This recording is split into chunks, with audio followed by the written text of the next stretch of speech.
Thank you to Council Member Sergio and Mayor Daniel for giving me this opportunity to speak. My name is Rupa Subramanian. I lead a non-profit called Eat Happy Now. We do food recovery in the Bay Area, and we serve the community here in the city of Campbell. And that's why I'm here to raise awareness and also ask the community to get engaged.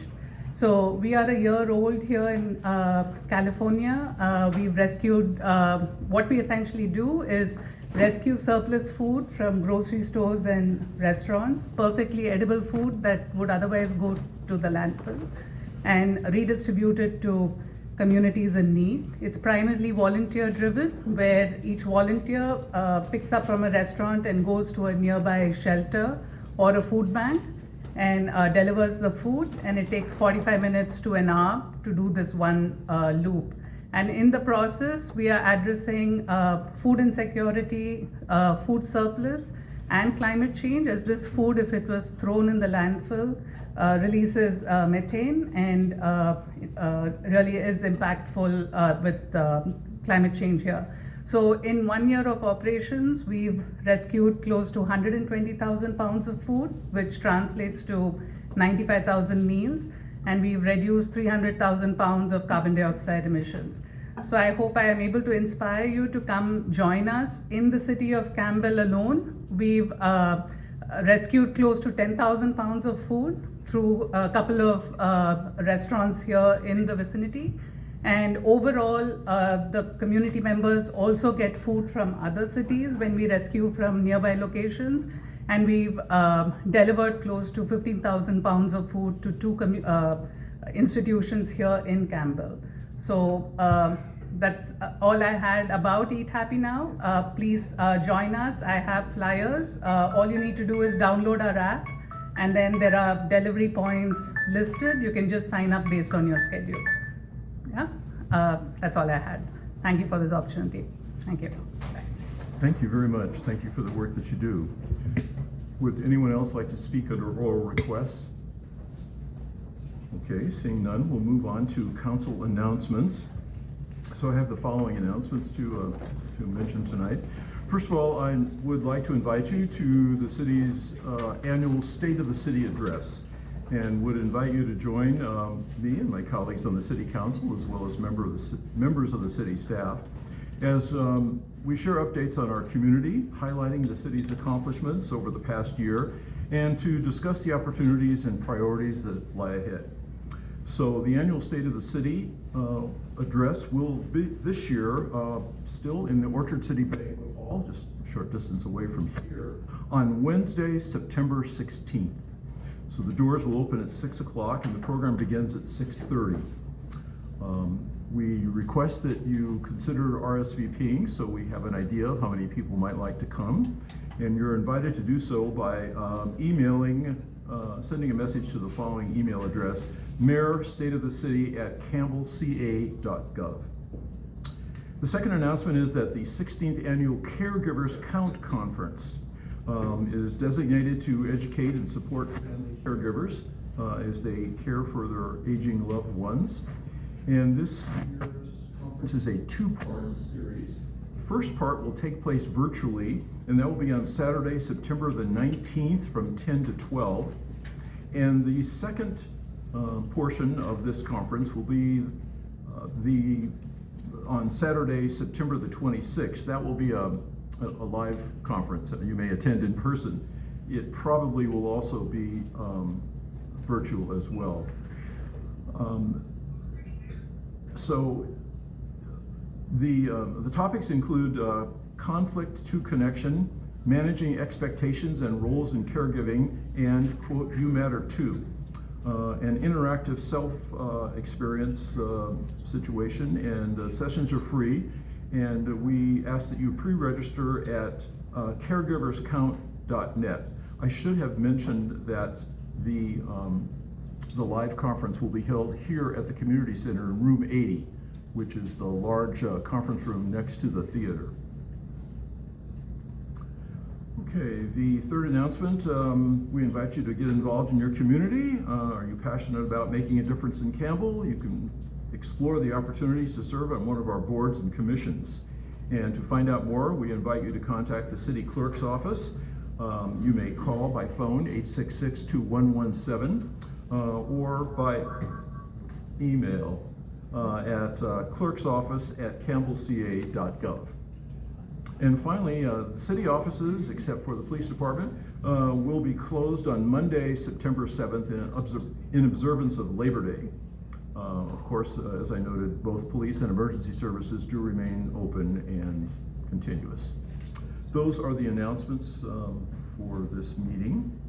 So now we move to the consent calendar, and these are items 7.1 to 7.8, which the council will take as a single item of business, unless a member of the council, a member of staff, or any of you, members of the public, or online, would request that we pull an item for further discussion.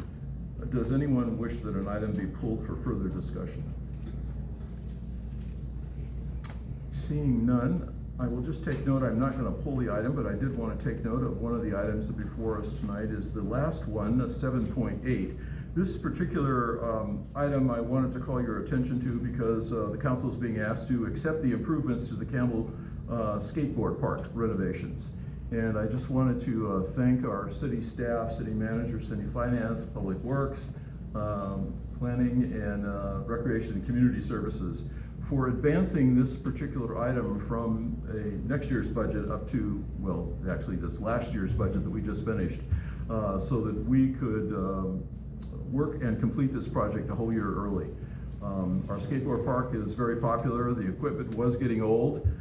We've had an opportunity to install brand new equipment. It's really very nice. Not that I've personally tried it, but from observation, it seems like the young people who use it really do enjoy it. And we have extended hours. It's open 24 hours a day, actually. So with that, I will ask for a motion, please. I'll move the consent calendar. We have a motion to move the consent calendar, items 7.1 to 7.8. Is there a second? Second. Second by Councilmember Scazola. And the motion was made by Vice Mayor Bidey. So we will have roll call, please. Councilmember Lopez. Aye. Councilmember Hines. Aye. Councilmember Scazola. Aye. Vice Mayor Bybee. Aye. Mayor Furtado. Me? Aye. Thank you. All right, now we move to public hearings and the introduction of ordinances. So I assume this is the primary reason why many of you are here tonight. Item 8.1. This is the continued public hearing to consider the adoption of an interim ordinance superseding a prior interim ordinance implementing Senate Bill 450, which was passed in 2024, as modified by Assembly Bill AB 1061, which was passed in 2025. This particular item, since it's an urgency item, requires a 4/5 vote, which means that 4 members of the City Council must vote in favor of it in order for it to pass. However, 2 members of the City Council, namely myself as well as Councilmember Hines, need to recuse ourselves from discussing this item because we have a conflict of interest. The conflict of interest in my case, it turns out there is an element within this particular ordinance that deals with historic structures, and I happen to own a property in the historic district of the city of Campbell, so I will recuse myself from the discussion. Councilmember Hines? Yeah, my property that I am the trustee for is a property within the Campbell Village community. Since both Councilmember Hines and myself need to recuse myself, but the meeting requires that 4 members of the City Council hear this, we now invoke the rule of necessity. So by municipal law, the rule of necessity requires the 2 of us to draw straws. Whoever draws the shorter straw will need to leave the meeting, and should that be me, I will turn the gavel to the Vice Mayor, who will conduct the hearing. So I will ask the City Clerk to conduct the draw. The person with the longer straw stays.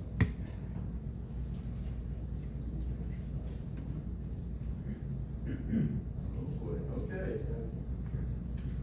So I will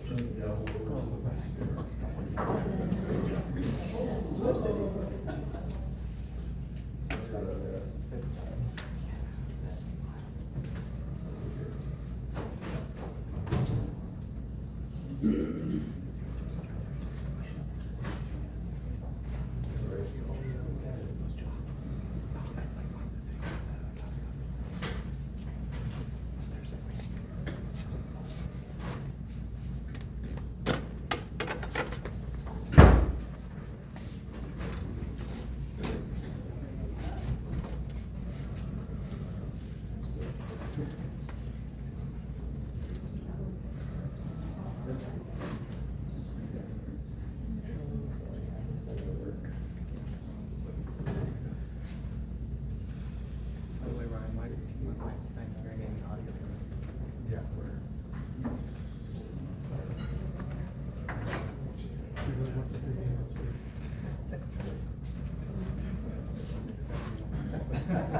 Where are you? I don't think you're really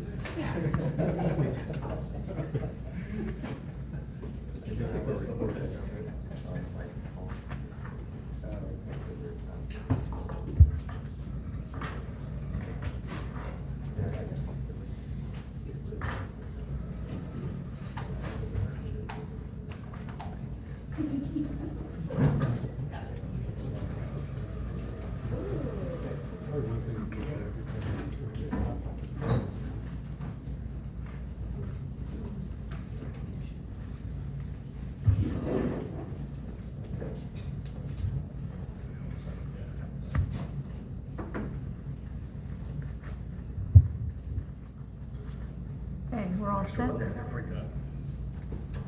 Thank you. Oops. So at this time, I'd like to invite our senior planner, Daniel Fama, to present the staff report.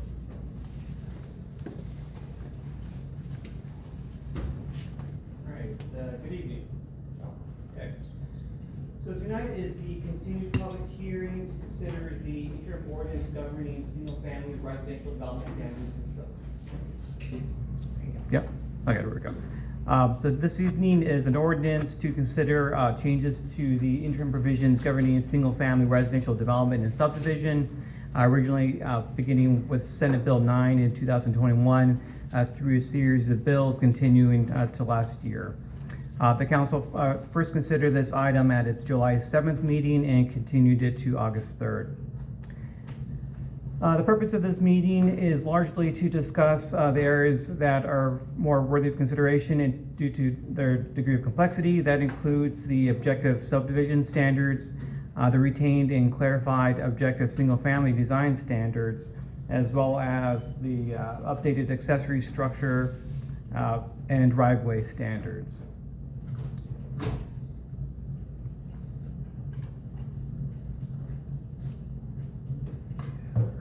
Okay.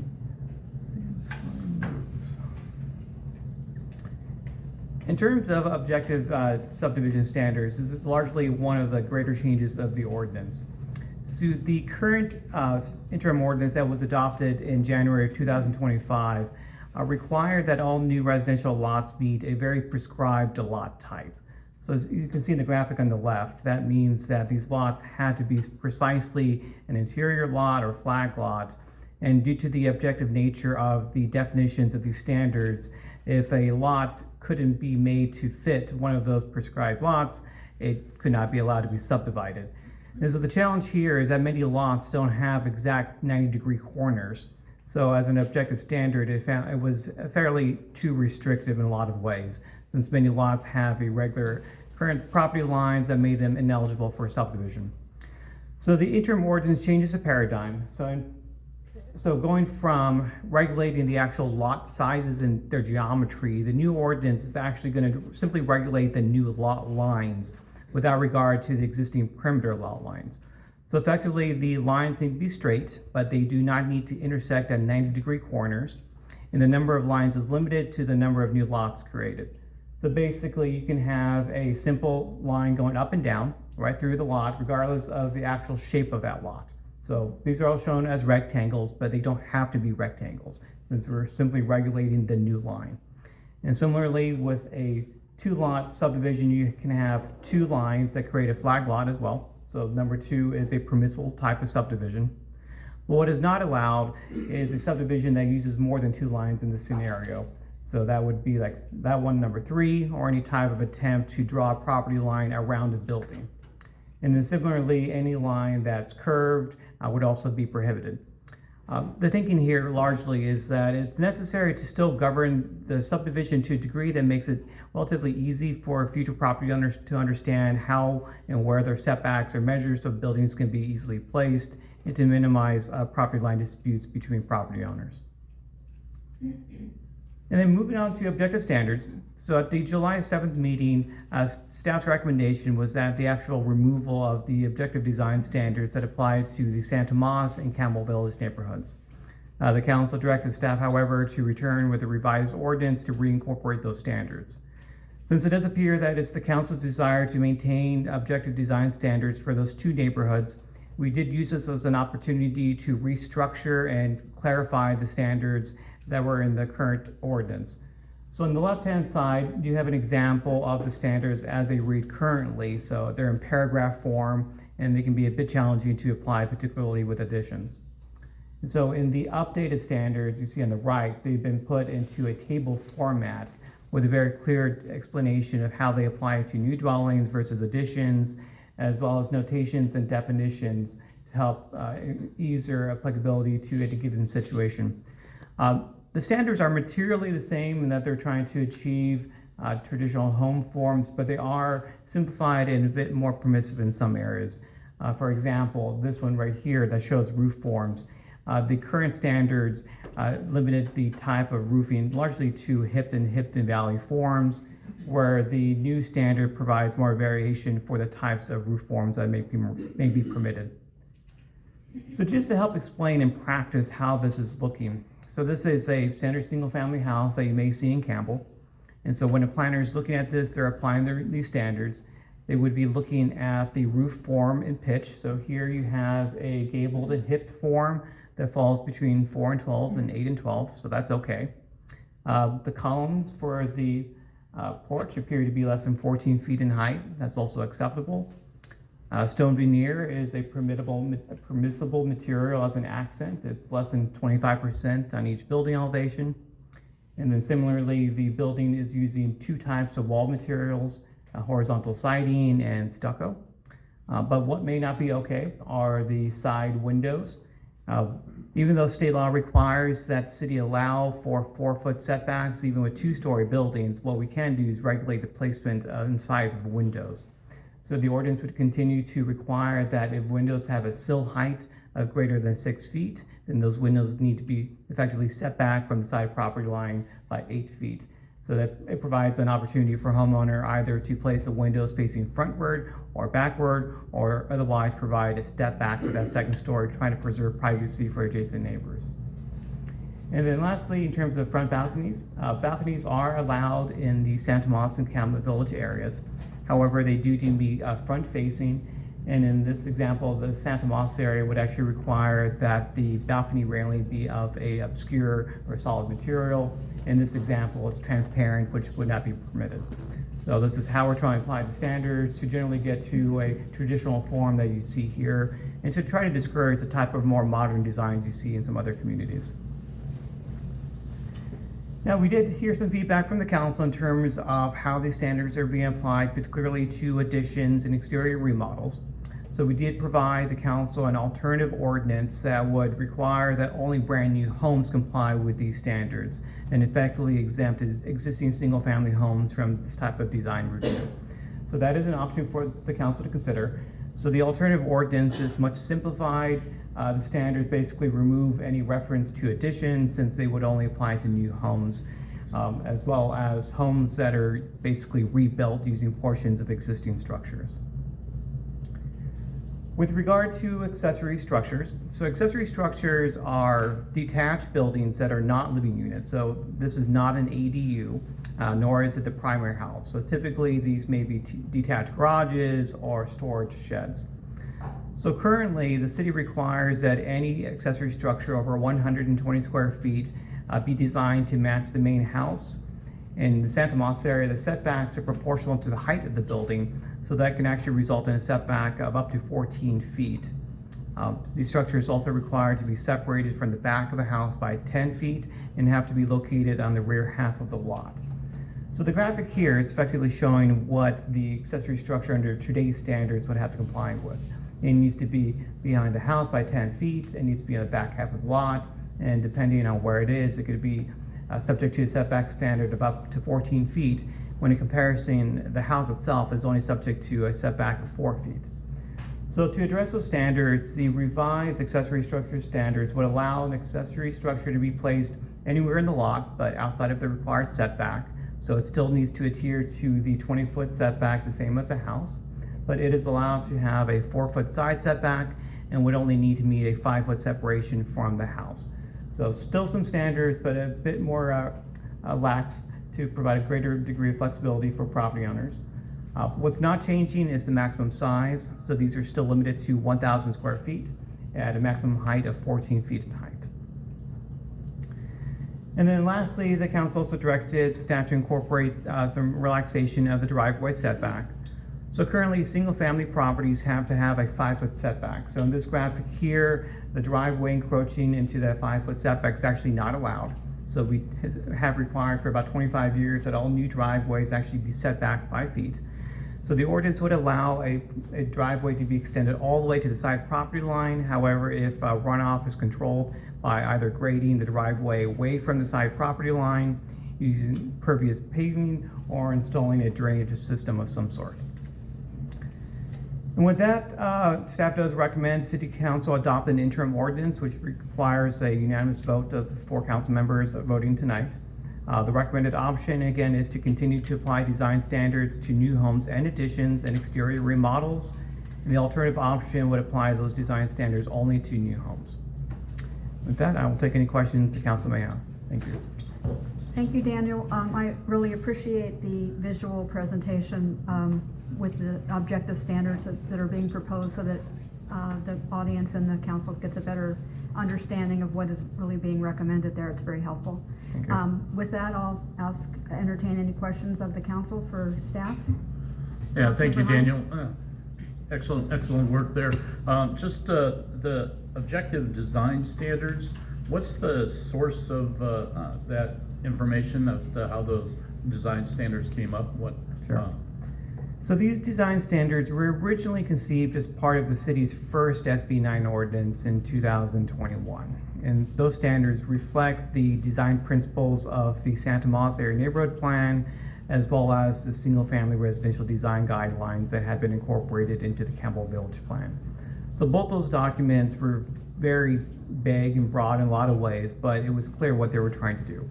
And so it was staff's effort to basically make them objective, and to kind of evolve over time into now this. Very good, thank you for that explanation. The second question is the single-family homes outside of historical or Santa Moss or Campbell Village. It's been explained to me before, there's most of those all outside of that area are multifamily homes.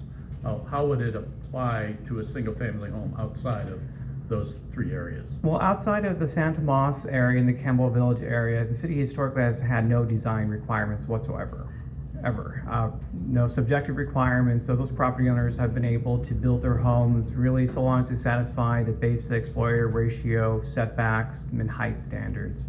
And so this ordinance would continue that with the narrow exception of the window placement, since with state law, the second stories are now at a 4-foot setback. So this at least provides a comparable privacy provision that has historically been allowed in the past. So again, outside of those 2 neighborhoods, these standards do not generally apply. Okay, thank you. Any other council questions? Okay, with that, I'm going to open the public hearing, and I'll begin with Raj Nalumber. Hopefully I pronounced that correctly. And you'll have 2 minutes.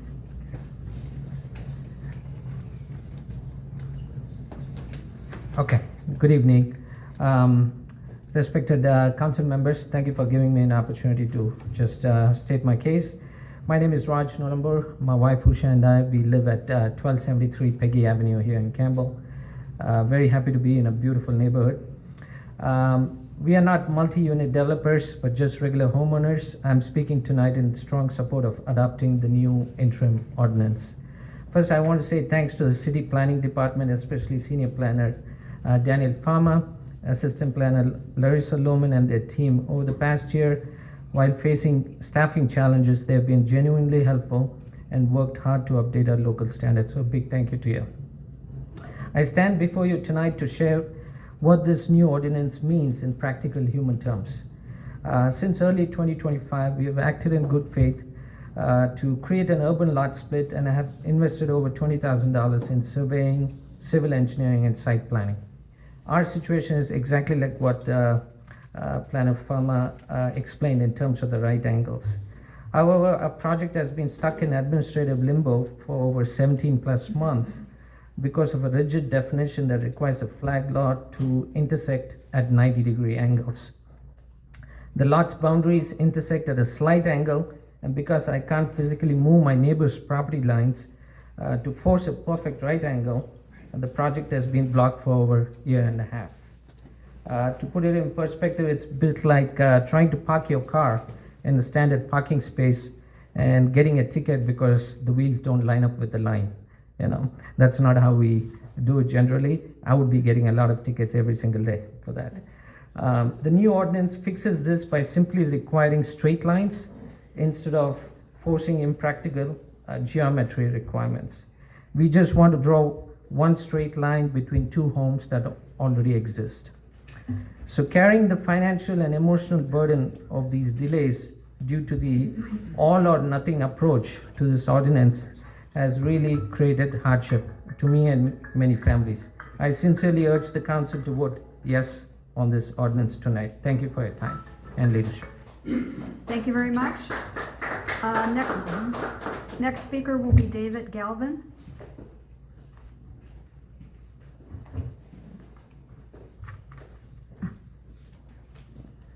Good evening, everyone. Thanks for having me here. My name is David Galvin. I've owned my home in Campbell for over 25 years, and I love it here. Never want to leave. I'm here to also to support item 8.1. My wife Gina and a number of our neighbors are here with us tonight, so thank you all for your support. Our house was built about 1963, and like most of our block, there's no porch, there's no place to sit outside in front. Current city rules do not allow accessory structures like gazebos in front yards, but ADUs are allowed. We're simply asking you to apply the same logic to a garden structure that you already apply to a house or ADU. This type of small gathering space is encouraged by the city's own general plan, a central focal point for neighbors to connect. Many of us here tonight keep up a weekly tradition we call Happy Hello, and a space like this is how we'd like to keep doing what the city already wants to see more of. We've reviewed the actual language in section 14, the accessory structure one, and it does exactly what we're asking for. We respectfully ask you to adopt it as written tonight, and if there's any contention about other provisions in the ordinance, we would respectfully ask the council to consider adopting section 14 separately, as it addresses a distinct, broadly supported issue on its own. Thank you. Thank you very much. Next speaker is David Sandwich.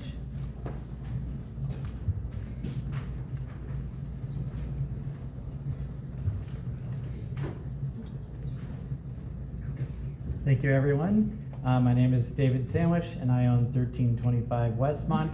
I wrote all 5 of you a letter about this ordinance, and specifically the objective design standards. My girlfriend and I would like to just build a single-family, one-story home on our nice lot.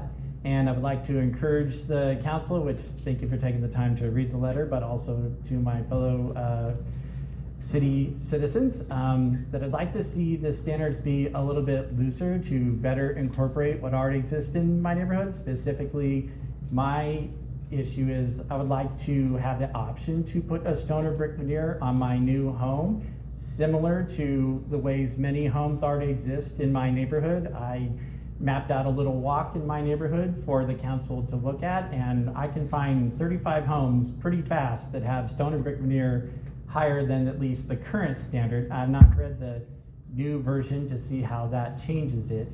But I would just like to see in general a little bit more loose standards. We can have more creativity in how our homes look. I'm in a unique position where my home is really old, from 1947. My garage is less than 2 feet from my back fence, so there's no way to use it again. I don't have the option to remodel it. I just have to get rid of it because it's in a setback. And the rest of my home is a concrete box on a concrete slab. I don't have any walls that can be opened up, to find the studs or anything, because I don't have studs. So my home, very old, 1947, probably part of a original orchard or something. It really does need to be totally demolished, so I would be building a brand new single family home, and I would like to see, sort of looser standards, or as was presented in July, just not having such strict design standards on multiple portions, but specifically the stone and brick veneer. Thank you. Thank you. Next speaker is Bonnie Harper. Hi there. I'm coming from an angle from this about the lot splits. And I know you've seen this before. This is now our view of the lot split. And my issue is, first thing is the side yards. I don't know if there's much that people can do about this, but see that 4 foot? I mean, is that really safe? Just a 4 foot. Can you please speak into the microphone, because we can't pick you up. Thank you. So I want you to know how I feel about the 4 feet. This is just one of the townhomes. Here's the other one.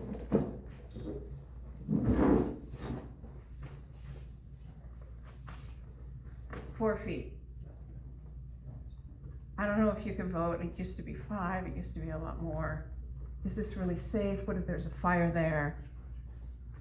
That's just one thing that I wanted to bring up. The second one is, I noticed in section 9, table 3.1, you changed the parking space on the townhomes like this from 2 to 1. So if each one of these maybe has 2 cars, and if there's an ADU in the back, that's another car. And then if they have kids, that's another car. So where are they gonna park? In their one garage all over the street? So I'm just asking if you could change back that 1 parking place to 2. That would sure help people on the street. The third one is transparency. I know that I've said this before, there's no transparency. I realize per the state, any change in lot permits, you don't have to notify anybody. But, and I'm coming at this because the house next door to us just sold to a developer. We had no idea. So you know what we're doing? We have AI going every day out there to check the lot parcel number.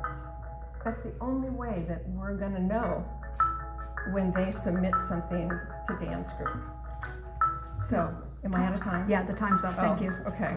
So, just asking, please let us know things. Thank you for your It would be comments. great. Next speaker is Darius Sarabji. My name is Darius Sarabji, 610 Craig Avenue, Campbell. He's going to start calling me the FAR guy because I keep coming up and talking about the floor area ratio.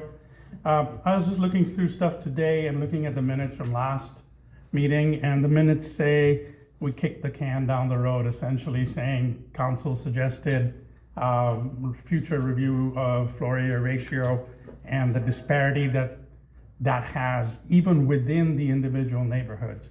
So just to bring another example, today I just went and looked. There's a development on 1320 Elam Avenue where they took 1 single family home and put 4. I did the math, city staff can correct me. That house has 80% floor area ratio. We're limited to 45. The other piece that I'd like to bring up is you're hearing from citizens within San Tomas, sometimes within the other areas, and we're trying to divide Campbell into 3 different groups.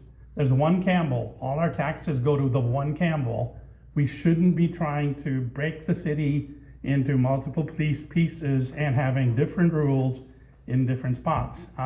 Speaking about the side setback and the window stuff that we talked about today, the development on Virginia where there's the 3-story townhomes, I went and looked. All of those are going to look straight down into the backyard of the existing single-family homes there. But if you move us to San Tomas, suddenly we can't do that. So again, there's a disparity between what appears to citizens where there's a special favor for developers, but us single family owners who can't have that clout as developers may be perceived to have, don't get that benefit. So I'd really ask you to consider at least directing staff on the floor area ratio to maybe come up with a report for you for the next meeting and tell you what the variations are just within San Tomas. I did a quick lookup and I found this 80 to 65, and 30 years ago I found a difference between 65 and 45%. Thank you. Thank you very much. Next speaker is Dr. Thomas Lee. Thank you. We have 2 minutes, is that right? Yes, 2 minutes. Okay. It's a lot shorter than I thought. I'm Dr. Thomas Lee. My wife and I have a house on View Rita Drive here in Campbell. And I'm speaking for approval of the new, the revised subdivision standards.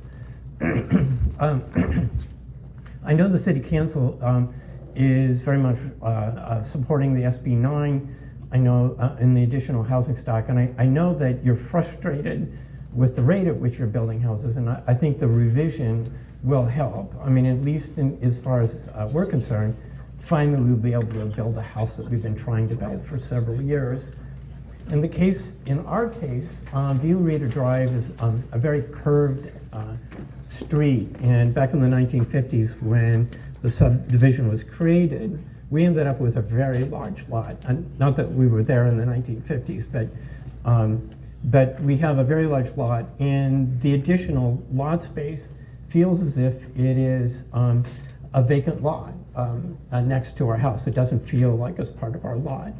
And so for the past couple of decades, people have been using that to dump garbage and do other things that are unacceptable. So if we could build a house finally on this vacant lot, we'll improve the neighborhood and we'll improve the number of houses, so increase the number of houses. Now I say that we've been trying for some time. It's expensive trying to do this, clearing the lot, surveying, having things drawn up. The city's been very supportive. I know Brian helped set up a meeting with then Mayor Lopez, who then helped us meet Rob and Daniel. And I'm not sure, but I think even our lot is the prototype for the pie-shaped lot. I'm not sure, but so I thank you for that. I believe, but the old standards again have that 90-degree requirement, and that prevents us from splitting. That's the end of my 2 minutes. All right. Well, I hope that you can approve the ordinance this meeting. The uncertainty creates a barrier for other people that would like to do the subdivision. Thank you. Thank you very much. Next speaker is Cameron Mashouf.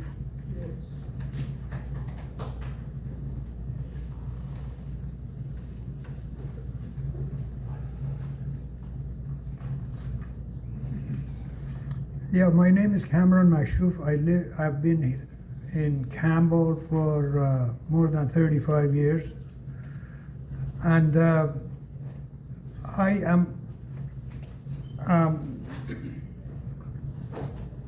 am here to support the 8.1 ordinance because it removes the unnecessary requirement that if you have a structure in your front yard that is not attached to the rest of the house, it's not permitted. And what I'm asking to relax this ordinance to, if the structure has the same setback as the rest of the house, but it's not completely attached, allow for that to happen, because we can build with much less expense. So that would help our street, particularly on Sheffield Avenue, to have a structure that we can gather together and not go through the extra expenses. Thank you. Thank you very much. Next speaker is Rajma Patel.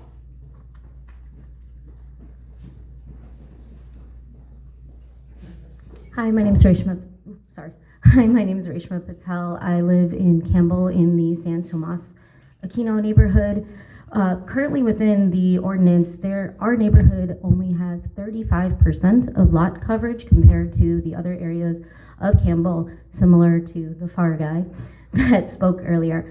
One thing that I want to request is that the open air patio covers that are considered part of the lot coverage be removed or not be part of the solid enclosed area for this. First, we've got climate and energy efficiencies. When we allow people in the backyard to have covered patios, it encourages outdoor livability, and it helps us keep the neighborhood still intact with the original design standards of having San Tomas have larger lots, smaller coverage. But with that design standard, we can't even have any lanais or anything in our backyard in order for us to have more open areas. If a full exemption isn't feasible, we could look at sensible compromises such as exempting structures that are 65% open on sides or offering a more modest lot coverage to match the rest of Campbell. Thank you. Thank you very much. The last card I have is from Cheryl Stanford.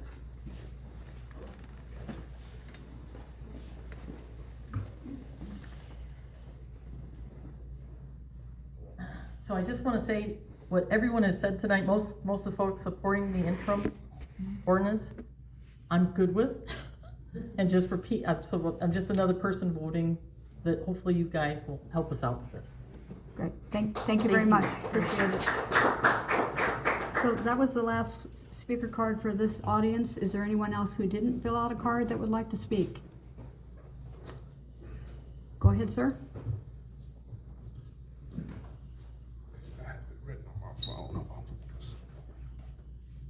Okay, so I am, good evening, Vice Mayor and City Council members. My name is Akeem Allen. I'm an owner at 1500 West San Tomas Aquino Road in Campbell. Just want to voice my support for adopting the interim ordinance, the simplified subdivision standard governing the newly created lot lines specifically. What I would like to know is confirmation on the record that under this standard, a parcel with an irregular original boundary like mine would be evaluated based on the new lot line proposed in a future subdivision, not the parcel's existing shape. So just clarity on this point would be helpful to property owners and applicants across Campbell. And I thank you for your time, and I just would like to say that the new ordinance, I would like that to pass. Thank you. And City Clerk, do we have anybody online that wishes to speak? We do. Dashell Leeds, would you like to speak?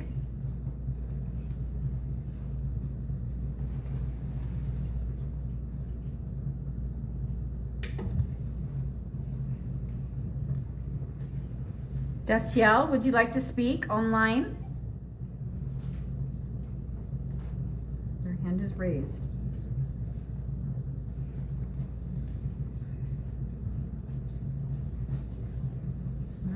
Hello, Dashiell, can you hear us? Hi, hello. I've been unmuted. I just want to say that on Zoom we can't hear any audio, so we don't have any knowledge as to what's happening at the meeting at the moment. Just want to see it as a, I don't know what agenda we're on, so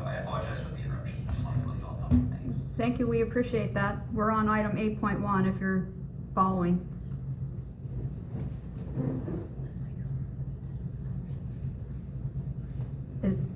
Are we trying to rectify that problem? Thank you. Okay, and there are no other speakers? There are not, okay. So I'm gonna close the public hearing, and before I bring it back to council for discussion, could I ask Daniel to come back up and answer some of the questions that were raised, please?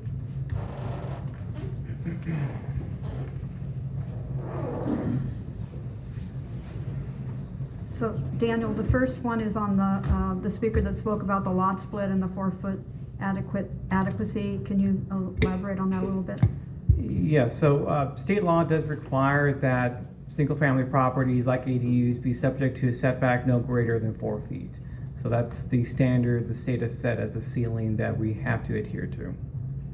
Now that said, these projects are reviewed by the fire department, and so that's part of their review of making sure that they do have access to all sides of a dwelling. And the parking requirement, again, I'm assuming is probably state mandated as well? Correct. So the state also did reduce parking for single-family homes to 1 parking space per unit, covered or uncovered. Okay, thank you.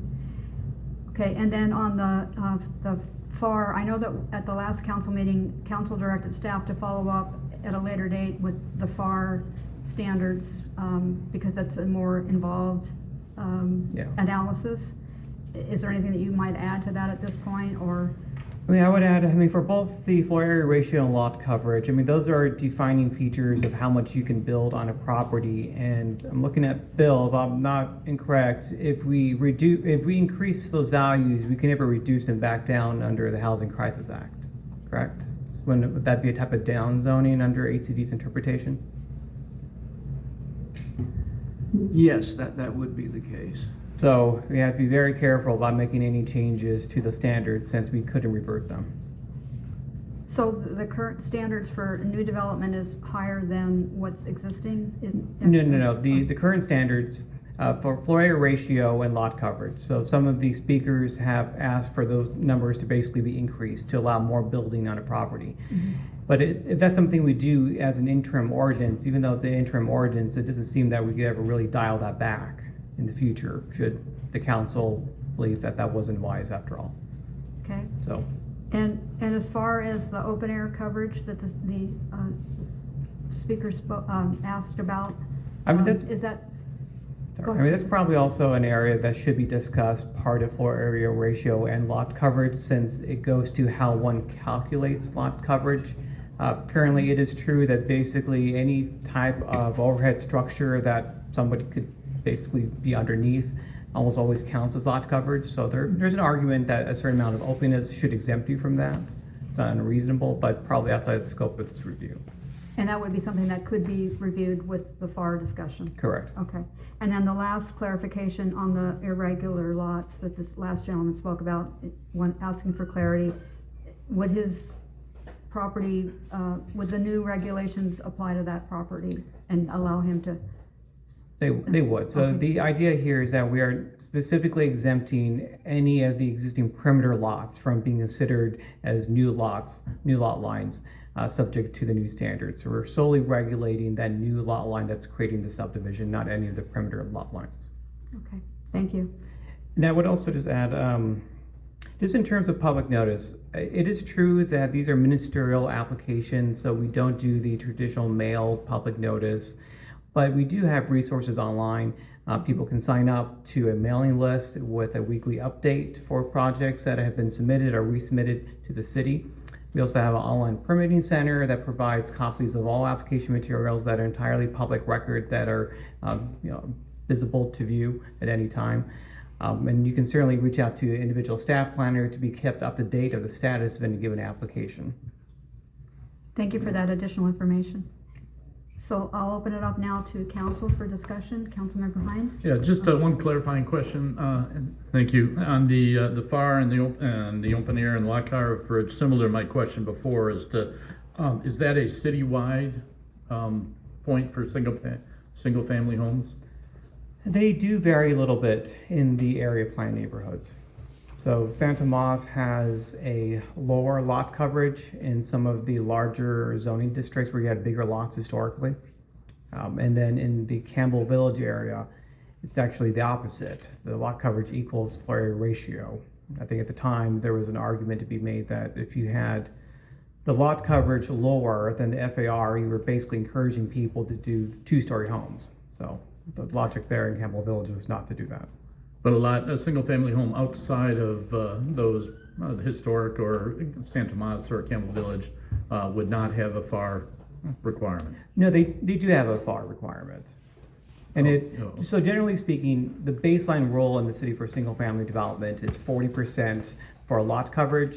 So that basically means the building footprint is 40% of the lot area.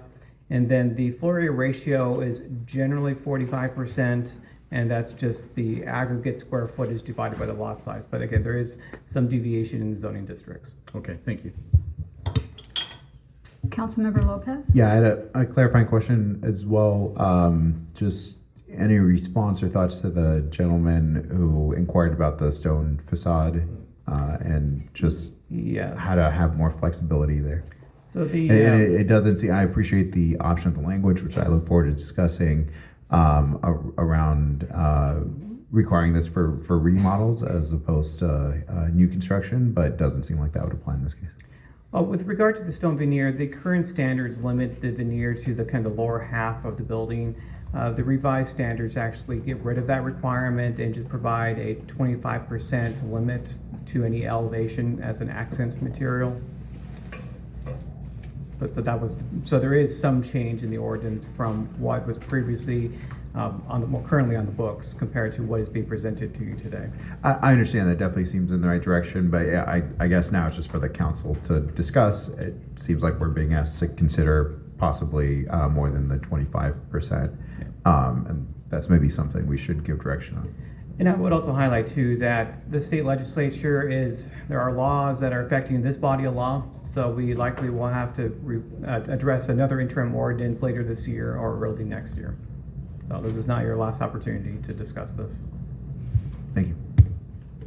So to follow up on Councilmember Lopez's comment or question on that existing property, so if the property owner is going to do a complete rebuild, if the alternative that you're recommending in the packet would not apply to that particular application? It would apply because he wants to build a brand new house. So the alternative ordinance would basically remove people who are doing additions or exterior remodels to existing homes from the standards.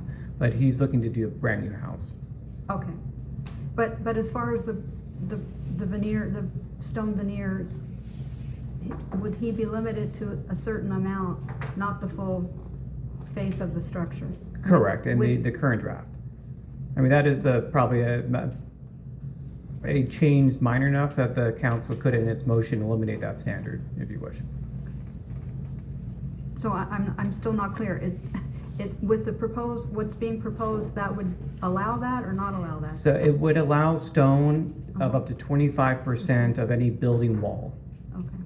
And then the remaining portion, because the idea is that the stone is an accent material, not a primary material to the building. Okay, thank you. Councilmember Scajola, any questions? Yeah, I just, it sounds like the community's mostly for this. However, the creativity aspect, I do want to encourage creativity, but it seems like there is a lot of restrictions in a way.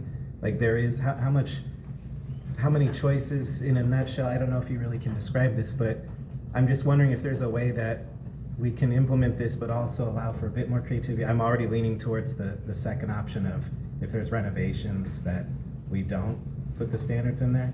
But I just want to know for those that, like this is kind of a more unique, maybe not, I'm not sure, but knocking down this super ancient home and then rebuilding, but he can't really build what he wants to build, basically, is what it sounds like. So, and I know we have to have standards, of course, but when it comes to like actual looks and things of that nature, people have, more, just different tastes. And I also personally don't like seeing the ticky-tack kind of neighborhoods. I don't want us to turn into like very distinct but very similar looking neighborhoods, you know. I mean, I feel like right now we have neighborhoods with feelings, you know, there's a vibe to it, you know, and I like that, but I don't want, by us implementing this, you know, taking away the creativity. So I guess I'm just trying to look for, is the second alternative maybe the better option if you want to allow for more creativity, at least with remodels and such? Well, yes, with remodels, it would be more, you could be more creative because you wouldn't be subject to any of these standards. Yeah, I guess I am also a little confused on I want to use the same example as, and that, you know, new construction, old house, knock it over, new construction, and we're supposed to have the set standards, but like even to the, like, I am kind of surprised at like the degree of the details of the standards, like only 25%, you know, up. So is there a lot of those? That's kind of what I'm getting to.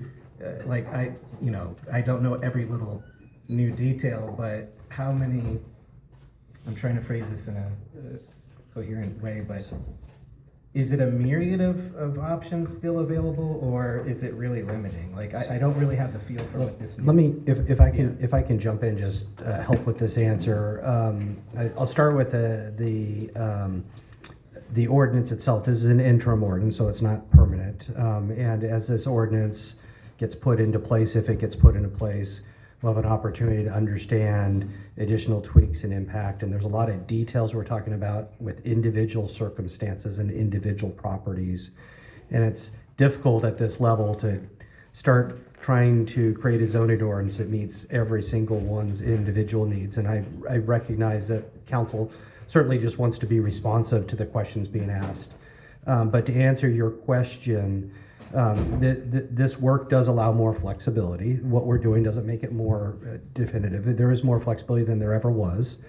And in those two neighborhoods, there is some design standards that perhaps are more restrictive, but this loosens them somewhat in ways that staff thinks is recommended going forward. But this isn't the fait accompli. As if this gets adopted, there will be opportunity to go through the normal process where we would understand testimony from the residents. Planning Commission will have a hearing on the final ordinance. We can vet through at the Planning Commission level a lot of those levels of detail that you're discussing. Tonight with the interim ordinance, we weren't trying to solve all of those, and I understand these people are here and they want answers to their questions and they should get them. But the interest of the interim ordinance is just interim. That there will be a final ordinance that hopefully addresses more of the minutia. So nothing's in stone, is that what you're saying? All right, well, okay, so with that said, I think I am still kind of leaning towards alternative, and I just want to get a temperature check on how you guys are feeling about it. Councilmember Hines? Yeah, I just want to concur with Mr. Scazola on, I don't want us to be making design decisions, because I'm not an architect, nor am I a particularly good artist at anything. So I want us to be, I want us to have an ability to have creativity in the design standards that are moving forward. At the same time that we can't kick this down the road. There's some aspects of this 8.1 that are very important for us to move forward with, particularly the lot size aspect that's been talked about. So I guess what I'm saying in this is I'd like us to move forward with 8.1 is kind of my feeling, but with significant feedback to planning development for looking at particular the FAR, the FAR open lot and then lot covering. I use canopies. I use my whole lot is covered with the back yard is covered with big umbrellas. So and I do that because of the flexibility and the heat that's going on. So I think we want to have some way to manage to that and have. I don't want to be making a decision on stone veneers. So I want us to be able to have a way to give the flexibility. I like the way that it looks, but I don't want to be at a city council level making that distinction. I'd like us to move forward with it.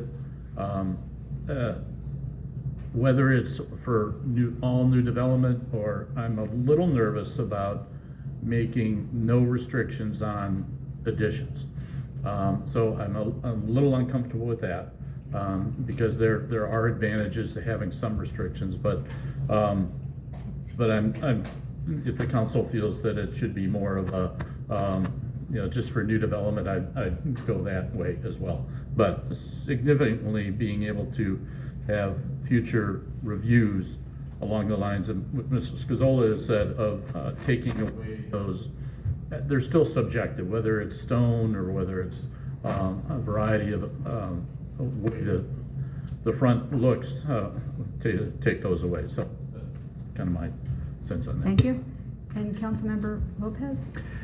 I'm generally in agreement where I was heading before with the question and suggesting we think about this some more, is that no ordinance, especially an interim ordinance, is going to cover every single situation, and we may have a well thought out flexible ordinance that still at the end ends up in a place where the variance process, which is still an option to homeowners who wish to do a project, may be a more appropriate option for some of those really specific exceptions.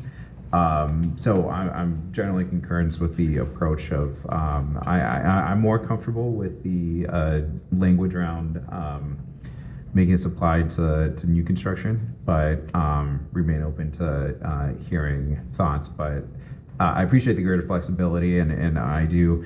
I remember sitting in some of those meetings and conversations, so I appreciate the people who reached out to us going back a year, 2 years or more, because of the frustrations that they've been feeling with the projects that they've been working on. So I think we'll get to a better place, and still welcome feedback on how we can improve more to cover the range of needs that people may have.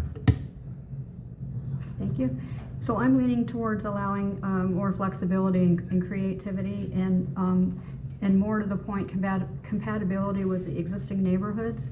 I did a walk in just my neighborhood and found numerous examples of, a variety of brick veneers, stone, halfway up, all the way up, and that's what makes the neighborhood unique and livable, and property owners who care about their home, and this is their piece of the pie, and I just would rather be less restrictive than more restrictive. So I would be supporting the alternative ordinance that allows for the San Tomas and the restrictions to be less restrictive in San Tomas and the Campbell Village neighborhood, but I think they should apply to the new development.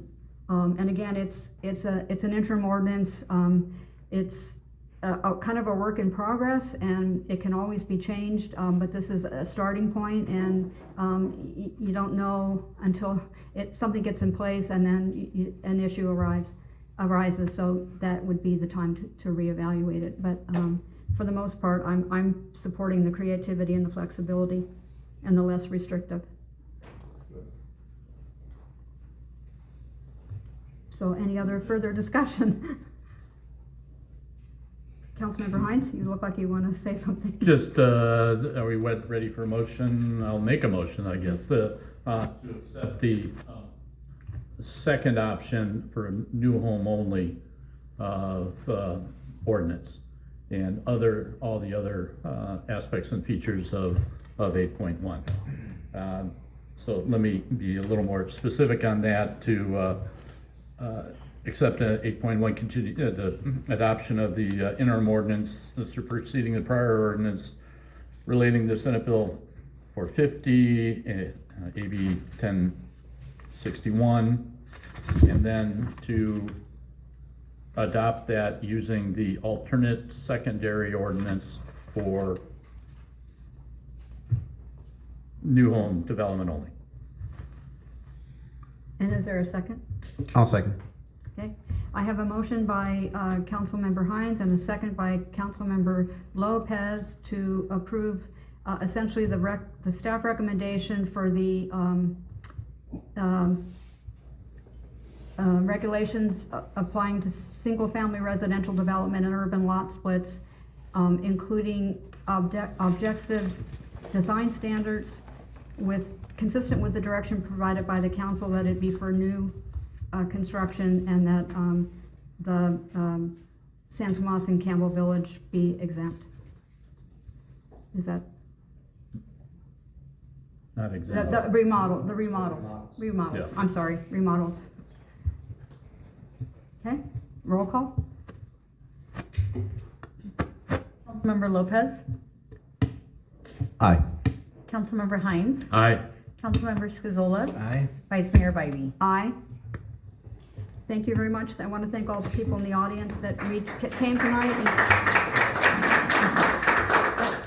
and reached out and contacted us with some of the concerns, and also to the staff who were very helpful in trying to come to a compromise on this. And with that, I'll ask the city clerk to read the title of the ordinance. Being an interim ordinance of the City Council of the City of Campbell adopting urgency measures implementing Senate Bill number 450 as further modified by Assembly Bill number 1061 from 2025, superseding and replacing prior interim regulations and incorporating revised uniform objective zoning subdivision and design standards for the single-family residential zoning district. File number PLN 2026-41. Could I have a motion to waive further reading? I'll waive further reading. I'll second. Okay, there's a motion and a motion by Councilmember Hines and a second by Councilmember Lopez to waive further reading. Roll call. Councilmember Lopez, Aye. Councilmember Hines, Aye. Councilmember Scazola, Aye. Vice Mayor Bybee. Aye. Thank you.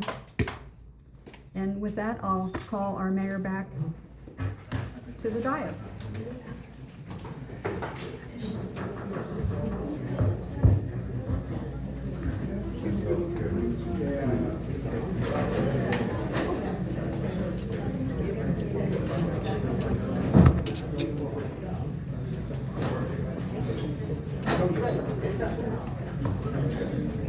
Oh, sorry. Test. No, we're just calling you back. It got approved, so. Thank you. Thanks for coming out and letting us know what you feel. Appreciate it. Rarely do you get I know. Oh, yeah.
Okay, thank you. So we'll call the meeting back to order. I've asked that my water glass not be filled, so.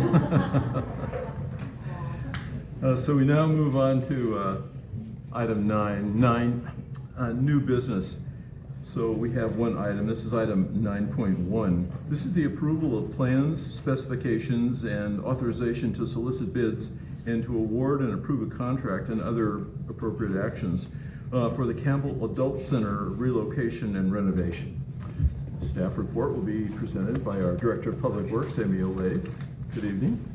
Thank you, Mayor. Good evening, Honorable Mayor and members of the City Council. So this item is 9.1, Campbell Adult Center Relocation and Renovation Project. So just to orient you where the site of this project, it is at the community center where we are today. The current adult center is located in Building C, this wing of the community center. Just maybe before I start, I don't know if you can see, but Campbell Avenue, let me see if I can use my mouse here. It's right, it's the east-west, and then with arrow, that's Winchester, kind of just getting you oriented where we are. And so as I was saying, the current adult center is located here in Building C, and we're looking to relocate the center to be in Building E. So a couple of buildings, 2 wings that away, so kind of like south. So if we look at this, it would be, sorry, this mouse is not really cooperating, but somewhere around like 2 buildings down. And so the current E-wing, the way it is constructed is that it contains 5 classrooms and an exterior access women's restroom. 3 of the classrooms are used for city purposes and 2 are leased to tenants.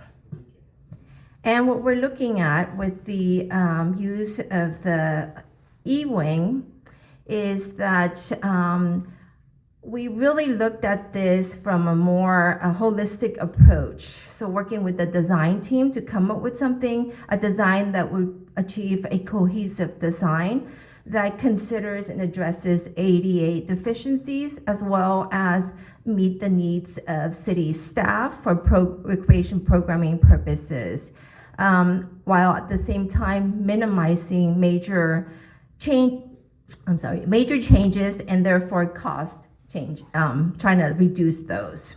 So the objectives of the project are to relocate the entrance to face the north parking lot, to improve the interior layout to connect the classrooms, create office spaces for staff, add 3 gender-neutral restrooms within the space, and remodel the exterior facing restroom as a single stall restroom. And so this is what, as you can see, this would be what the building would look like, and it's the front-facing entry that faces the north parking lot.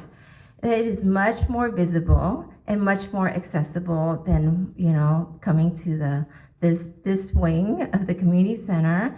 And we want to make it easy for the adults who come to participate in the programs. So kind of quickly going over the budget for fiscal year 27, the project has $2.4 million programmed, primarily consisting of parkland dedication funds with a supplement of federal funds that we have received through the community projects funding that was supported by past Congresswoman Anna Eshu's office. And so as we completed the design of this project, the construction contract cost is $2.48 million, which includes the engineer's estimate plus a 10% construction contingency. So if we look at that, you definitely see a variance and that there's a shortfall. And that shortfall is a little over $345,000.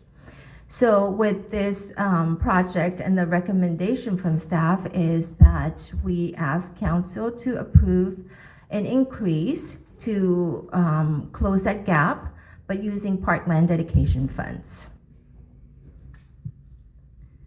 And just quickly going over the tentative schedule that we have put together is that with council's approval of us going out and seeking bids and awarding the project,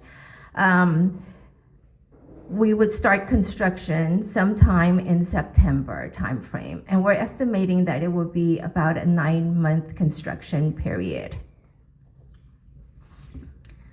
So with this, the recommendation is seeking council approval of the plans and specs for the project, for the Campbell Adult Center relocation and renovation project, authorizing the solicitation of bids, awarding and approving the subsequent construction contract to the lowest responsive bidder in an amount not to exceed $2.26 million plus a 10% contingency, and authorizing the city manager to execute construction contract, authorizing the finance director to perform a budget adjustment for the $345,000 to help close that gap, and other associated actions.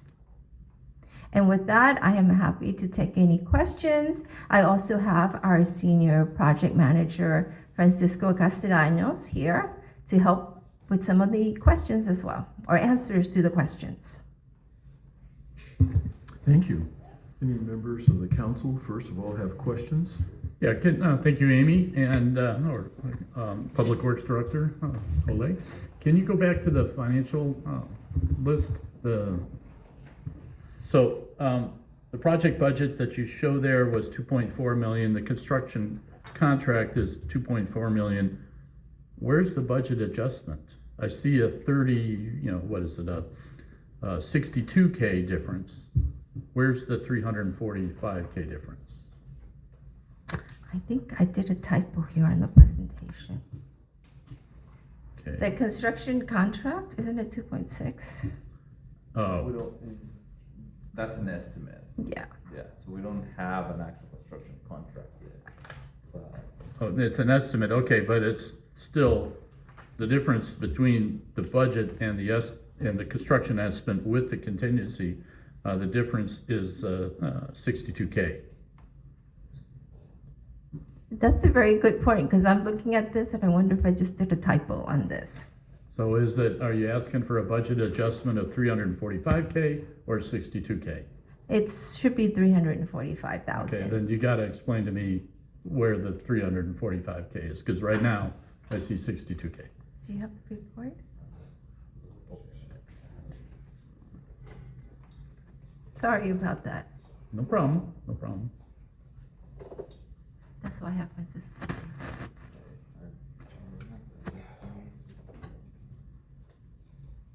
The report itself. I don't have it in here. yes, here's the table.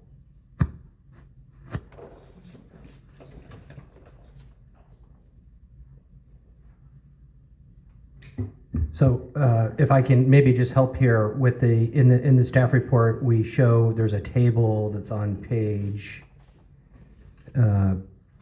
packet page 234, and in that we show the source of funds being 2.424495, and then under the use of funds, the breakdown shows design at $251, $138, construction engineer at $32,680, and then the estimated construction contract and contingencies at 2.486000. Yeah. So 2.4 million. So a total use of funds of 2.769818, and that difference is your 345,000. Okay, and was page 245 you said? Page 234. Thank you, Brian. So yeah, it's a total cumulative cost. So our sources funding is 2.4 million. Construction contract plus the design cost that we've already used. Total of that is 2.76. And so the difference between that is 345,000. Very good, thank you. Sorry about that. That was just something that just Yep, wasn't I included understand in now here. that you didn't have the design and construction Yes, engineering costs in yes. there. Okay, thank you. Thank you very much. Any other questions? I did have a question myself. With respect to the actual construction, will that impede anything going on in the Orchard City Business Hall or Banquet Hall in terms of pedestrian traffic in that area or traffic flow and parking? It's a little bit of a tight area, and I was just concerned what effect that might have on other activities at the community center there, particularly with the banquet hall. We're going to try to minimize the impact to other wings, in particular to the Orchard City Banquet Hall. Most of the work is going to be interior type of work. There will be some parking impacts, but Francisco will work with the construction contractor to minimize those to the extent possible. Very similar to how we are renovating the council chambers right now at City Hall. So we try to minimize the impact to surrounding areas to the extent possible. You know, during the demolition, there will be more impact, right? But once that phase of work is complete, then most of it will occur within the interior. Okay, all right. Thank you. I would like to minimize those because I still would like to see reasonable traffic flow. And then there's a lot of pedestrian traffic in that area too. So. Yes. If there's no other questions by members of the council, I will invite any members of the public that would like to speak on this matter. Yes, please. I actually just have a question. So much here about the banquet hall, because our school. Yeah, you should go there.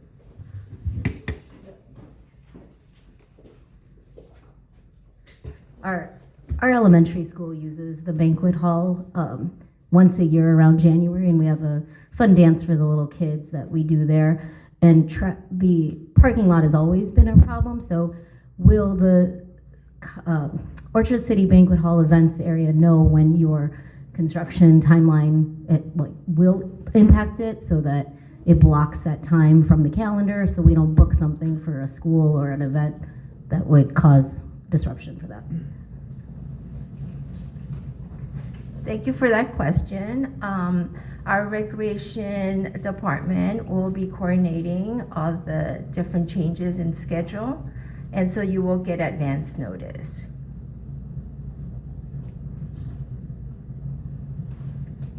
To answer your question. Yes. Okay. So let me just add, so we don't take multiple public comments. We will put notifications in our rec guide, in our reservation system for those buildings that are surrounding there. So there'll be some notifications so people are aware they choose to make reservations what the possible impacts will be. Would anyone else like to speak? Okay, seeing none, thank you. I will now ask the council for deliberation. Your comments?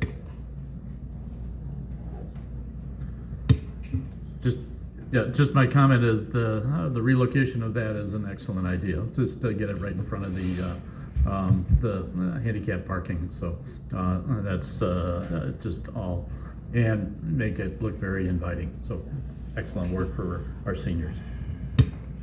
Our other seniors like to.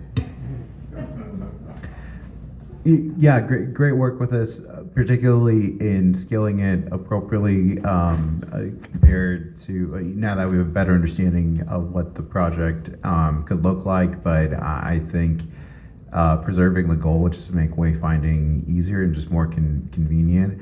Very fitting that we're having this meeting where we are today. But I think it's just going to be a great project, and kind of in keeping with the public comment that we heard, but also thinking more broadly beyond just OCBH. I think the more communication and over communication, the better on social media as well, whatever other venues we have. I think as we saw recently with the closure of the pool, just no such thing as getting it out too much in front of too many people is something with impacts like this. Yes, Councilmember Scazzolo. Yeah, I just wanted to thank the whole team, staff, everybody. Like, this is something that I'm certainly excited about. These are my favorite things that council does, is actually bring physical things to the community that the public can utilize. So this is going to be an amazing thing for the seniors once it's all said and done. Much easier access. I love it. I'm not sure if that was official design, but it looks nice, whatever that was, a little mock-up. So I hope it can be looking just as inviting on the day of arrival. I just want to thank everyone involved, and I'm looking forward to its completion. Thank you. Vice Mayor Bivey. Yeah, I support this project also. I think it addresses some of the ADA deficiencies that we have. And it's going to make it easier access for our adult population, as well as going to be closer to parking and our nutrition site. So I'm in favor of the project. Yes, likewise, I support the project myself. So can we have a motion? I'll be happy to make a motion to go with staff recommendations. I'll second. Okay, a motion by Councilmember Scazola, a second by the Vice Mayor Bybee. Roll call, please. Councilmember Lopez. Aye. Councilmember Hines. Aye. Councilmember Scazola. Aye. Vice Mayor Bybee. Aye. Mayor Furtado. Aye.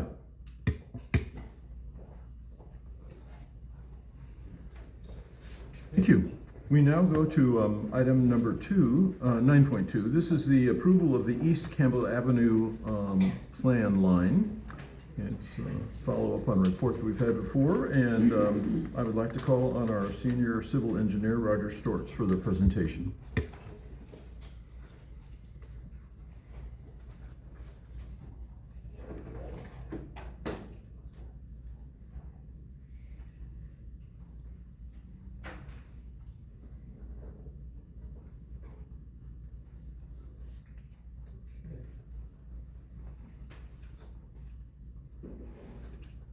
Good evening. Okay. Good evening, Honorable Mayor and City Council. Roger Stortz, Senior Civil Engineer with the Public Works Department. We're excited to be back here before you. We started this effort 11 months ago when you authorized us to hire HMH to begin work on the East Campbell Avenue plan line. I just kind of want to remind everybody what it's about. It's been a while. The East Campbell Avenue plan line is looking at East Campbell Avenue between downtown and the Prune Yard. The city adopted the East Campbell Avenue master plan, which went from downtown/Railway Avenue to Union Avenue. And a lot of the things that you see out on East Campbell Avenue that have occurred over the last 15, 20 years are a result of that plan. You know, we have sections where we have the nice wide sidewalk, makes it very easy to walk along there. The portals was a project that came out of the East Campbell Avenue plan line, widening of the Los Gatos Creek Bridge, which allowed us to fit in a bike lane and widen the sidewalk just slightly. And we've done some green bike lanes and a bike box down at the intersection of East Campbell Avenue and Railway.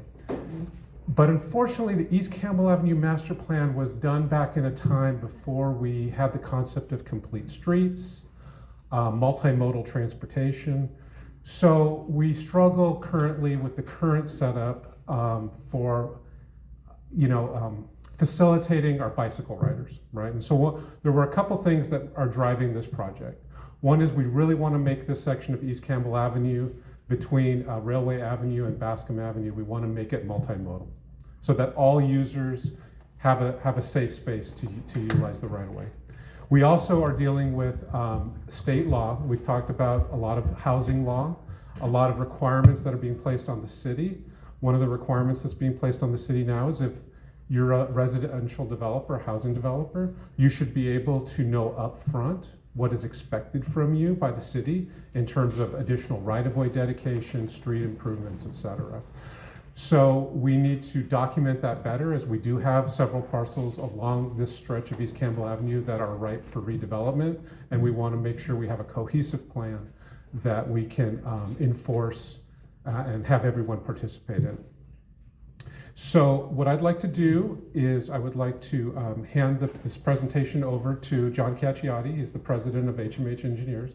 They're the consultant that you authorized us to hire to prepare the plan. And he'll give a brief presentation on where we're at. Thank you. Thank you, Roger, and thank you for your time. So as Roger introduced, the project extends along East Campbell Avenue from Civic Center Drive, Railway Avenue through Bascom Avenue to the east. Again, the intent was to update the 2007 East Campbell Avenue master plan that had been adopted previously to incorporate bike facilities and improve walking accommodations. We also sought to balance the right-of-way with the new elements that we're proposing and ultimately prepare the corridor for future development and understanding for our development partners. The goal here tonight is to secure council approval of the preferred design that I'll be presenting. Going backwards over the 11 months that we've been working on this project since it was authorized by City Council, we've met numerous times with the community, several bicycle and pedestrian committee presentations. We've had individual meetings with property owners, including business owners along the corridor, and then general outreach meetings along multiple milestones throughout the project. On the design side, we worked through the existing conditions analysis, evaluated alternatives that we'll discuss here today, and then ultimately drafted and submitted the final plan line that's included in your board memo. In the first round of outreach, back in November and December of last year, we met again with those various stakeholder groups. We presented the initial 2007 plan as well as kind of a refresh, looking at ways that we could include either buffered bike lanes and potentially removing the left turn lanes that exist in the existing condition along East Campbell Avenue. Generally, the bicycle and pedestrian group identified a concern for adverse effects to traffic with whatever it is we propose, and a desire to keep the left turn lanes that exist on the corridor in that western segment nearest downtown. The community members voiced similar interest, support for continuous bike lanes, but concerns about traffic operations, and the property owners, again, concerned about existing traffic operations along the corridor, which, as many of you know, is congested in its existing condition. In the second round of outreach in the spring of this year, we presented the 3 alternatives that were considered. We secured positive support from the Bicycle and Pedestrian Commission. Community input was also supportive of the preferred alternative we'll be discussing here today, including the signalization of Page Street and continuous bike lanes throughout the corridor. And property owners have been generally supportive of the plan, understanding the nuanced impacts along their various frontages. We presented the Planning Commission on May 26th. Presented the 3 analyzed alternatives. We highlighted the benefits of the various alternatives and secured positive support for the alternative we'll be describing here today. Similarly, at your June 18th meeting, the Bicycle and Pedestrian Commission recommended approval of the plan line that we'll be discussing. There were 3 alternatives that were evaluated. Moving down the list here, you'll see the kind of name of the alternative, the description, some details of it, and then some major pros and cons of that configuration. And I'll try to step back for our public members here that can see the screen. That first alternative is what we'll recommend, the preservation of the left turn lanes along the corridor. In the configuration, we are providing continuous bike lanes through the corridor along East Campbell Avenue that don't exist today. We are maintaining left turn lanes through the corridor on the western segment. We'll zoom in on that in a moment. And then we proposed widened sidewalks, trying to match that business frontage and pedestrian access along the corridor to and from downtown. The preferred alternative, preservation of those left turn lanes, was preferred for its consistency with the feedback that we received from the community, both bicycle pedestrian groups as well as business owners and the general community at large. And it did require some future right-of-way widening that will impact future development. The second alternative considered was removal of the left turn lanes along the corridor nearest downtown. So this is through Railway to the Los Gatos Creek. Along that corridor, potentially removing the left turn lanes that would allow us more space for bicycle accommodations on street. We could implement buffered bike lanes that may be more comfortable to cyclists, as well as maintain better on-street parking. Ultimately, that alternative was not recommended because of potential safety impacts associated with removing those left turn lanes.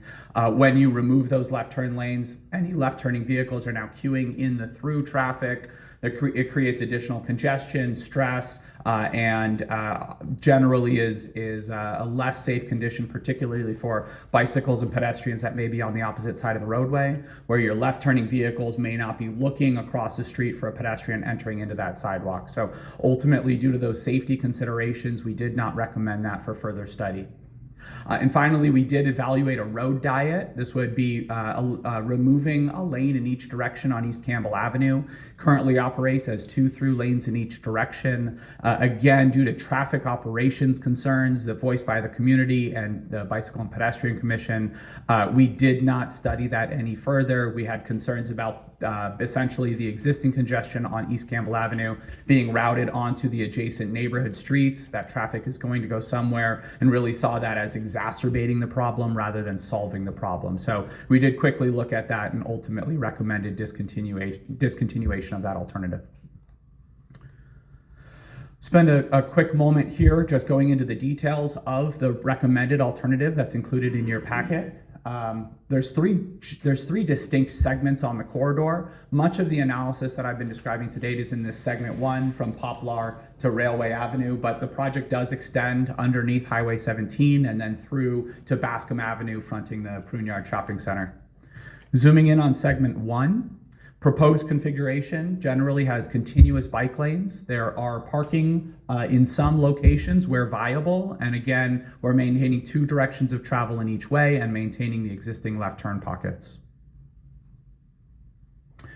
In segment 2, and we'll go into more detail in just a moment, but in segment 2 under Highway 17, generally the existing facilities that you have in place serve the needs well, particularly given the Campbell Portals project that recently opened up that corridor. We are recommending maintaining the existing cross-section over the Creek Bridge and under Highway 17. And then on the easternmost portion of the segment, segment 3, we are recommending to improve the existing facilities to buffered bike lanes, providing that next level of comfort for our all ages and abilities riders.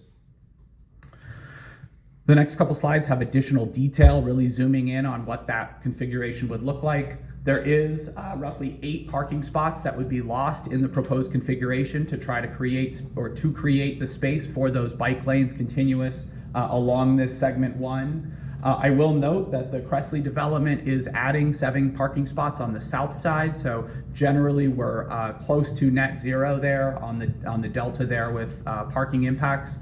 There is additional widening proposed from Page Street to Poplar that would require developer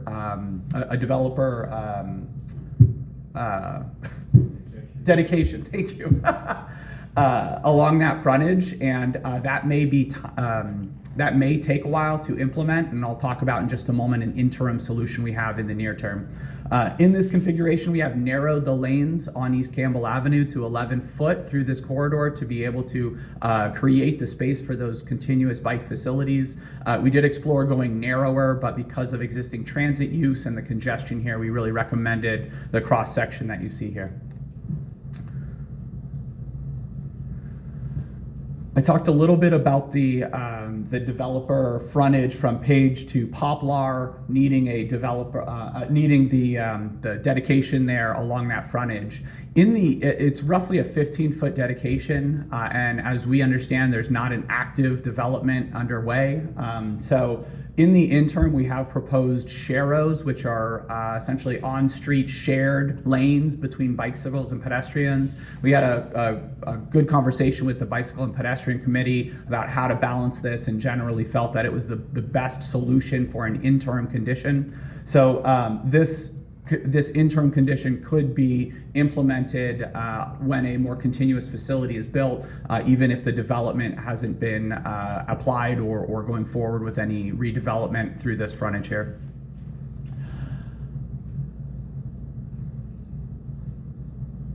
Finally, we did look at traffic operations of the new Page Street Gilman Avenue intersection. So we did study the intersection there. This would be essentially designed and built as a single entity. So Page Street and Gilman would have, first of all, sufficient queuing space for the signal cycles that would be anticipated through there, but it would be a single operating signal as opposed to 2 distinct ones. With that, we would have a left turn phase provided, and we'd be able to prohibit pedestrians from crossing during that left turning phase, a key safety consideration that was not available in the second alternative.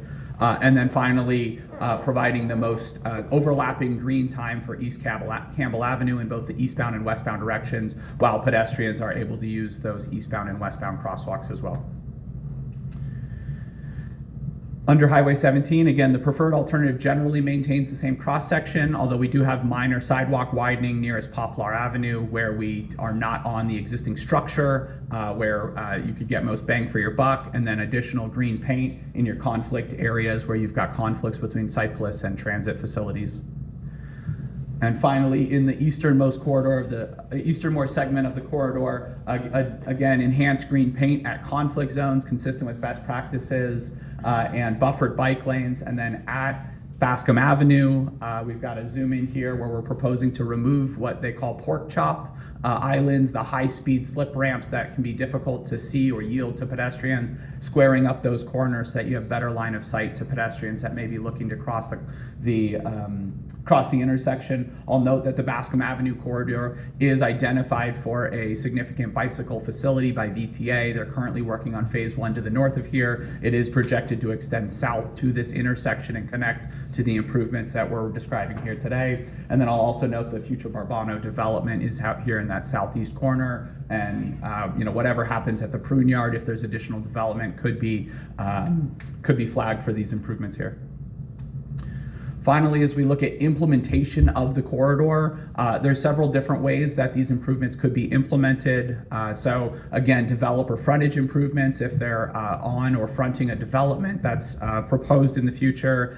The city traffic signal project at Page Gilman could build out the improvements right in that area. And then there is the opportunity to go forward with either a capital improvement program funding or most likely seek external grant funding to deliver these corridor improvements. So next steps for the study would be, first of all, council, the approval of the plan line report if you saw fit.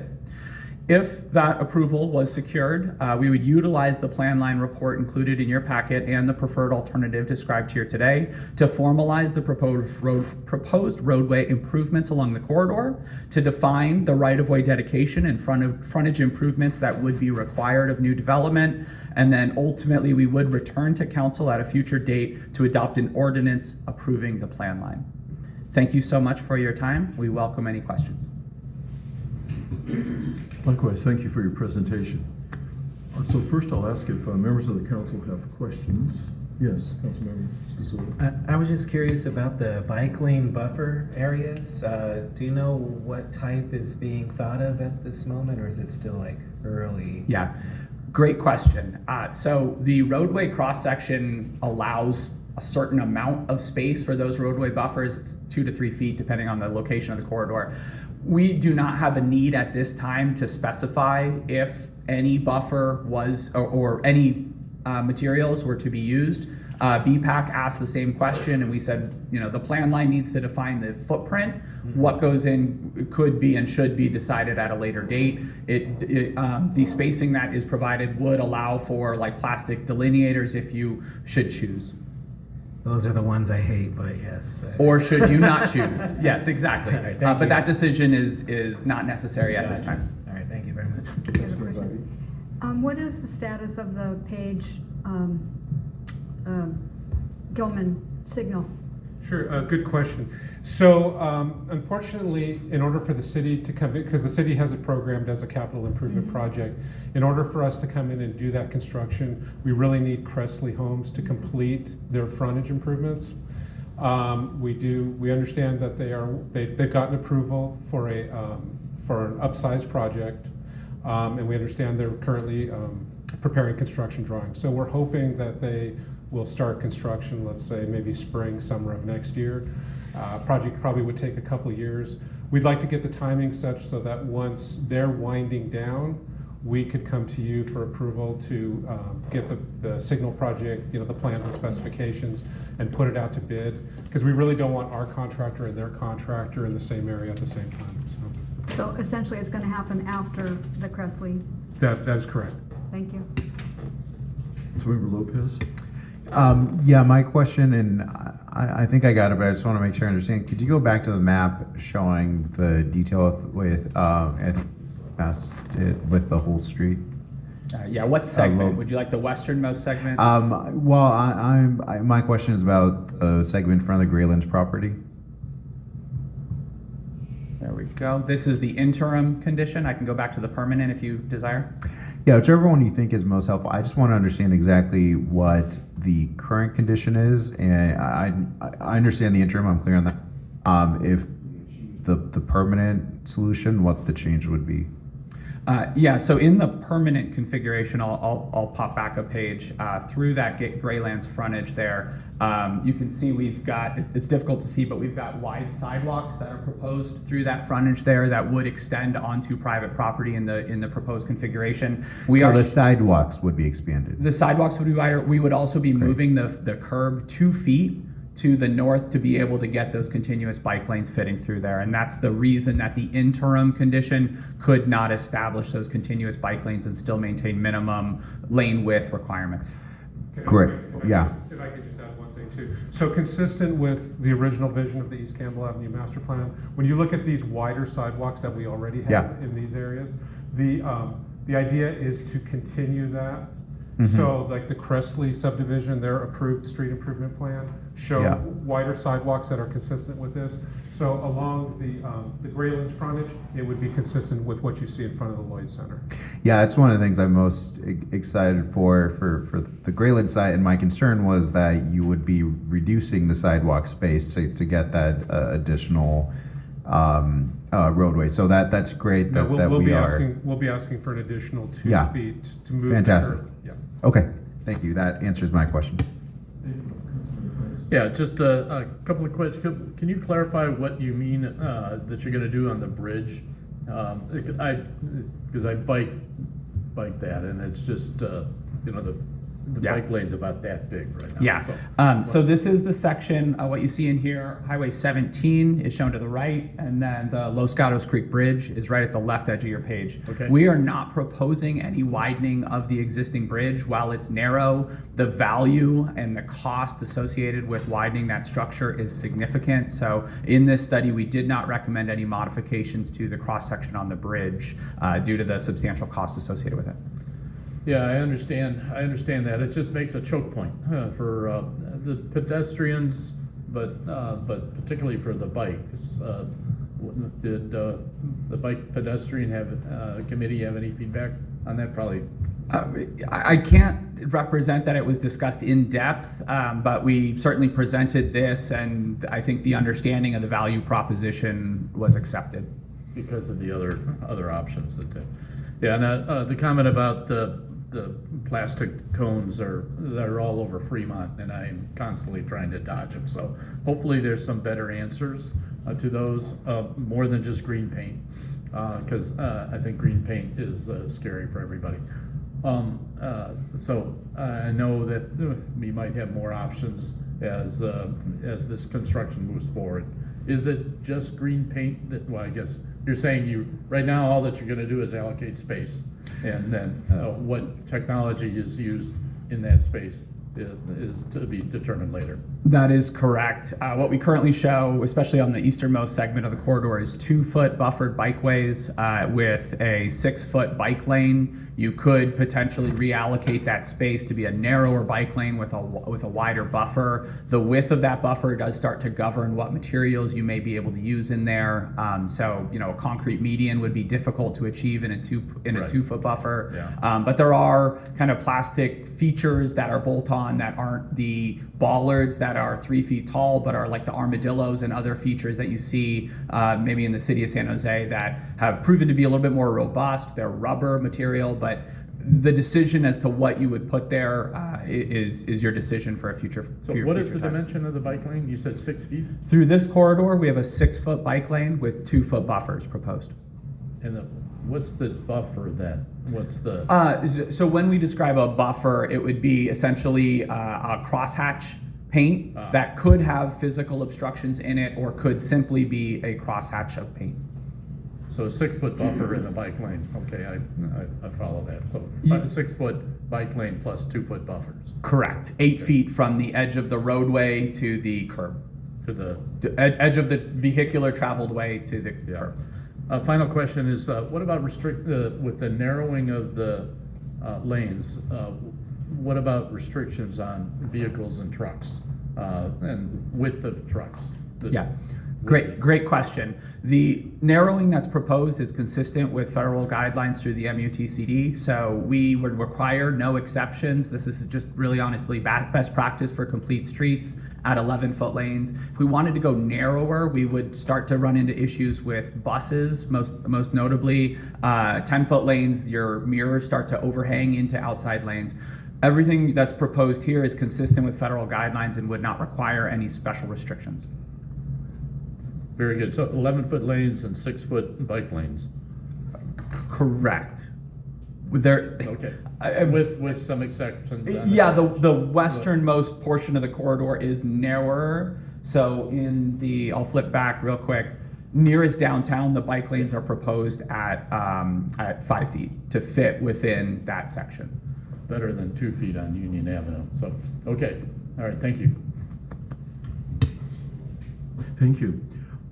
We've been wanting to sort of improve this whole area for quite some time, and we've had multiple studies. So it's kind of nice to see it come to this point from the point of view that we've always wanted to provide kind of a better connection between that downtown as well as the Pruneyard area. And of course, the Highway 17 overpass kind of prevented that for a long time. The portals were a big improvement, and sort of these improvements go even further, which I think is good. So we are looking at another sort of related project there where Harrison Avenue comes in, and then it sort of scoots into Orchard City Civic Center Drive and so on. Will there be any issues? I mean, I'm assuming, of course, you've sort of planned for that small project as well, along with this project that's going to be developed.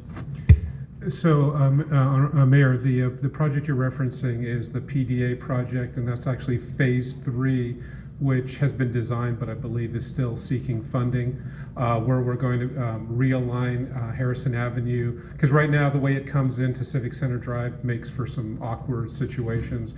This will be bringing Harrison directly into Civic Center at a 90-degree angle, new traffic signal.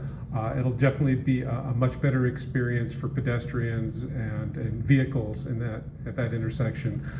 When it comes to the bike lane, Civic Center going that direction is, it's one way westbound, so there should be a connection to whatever we do on that street. But right now, the scope of this project pretty much ended at Railway Avenue.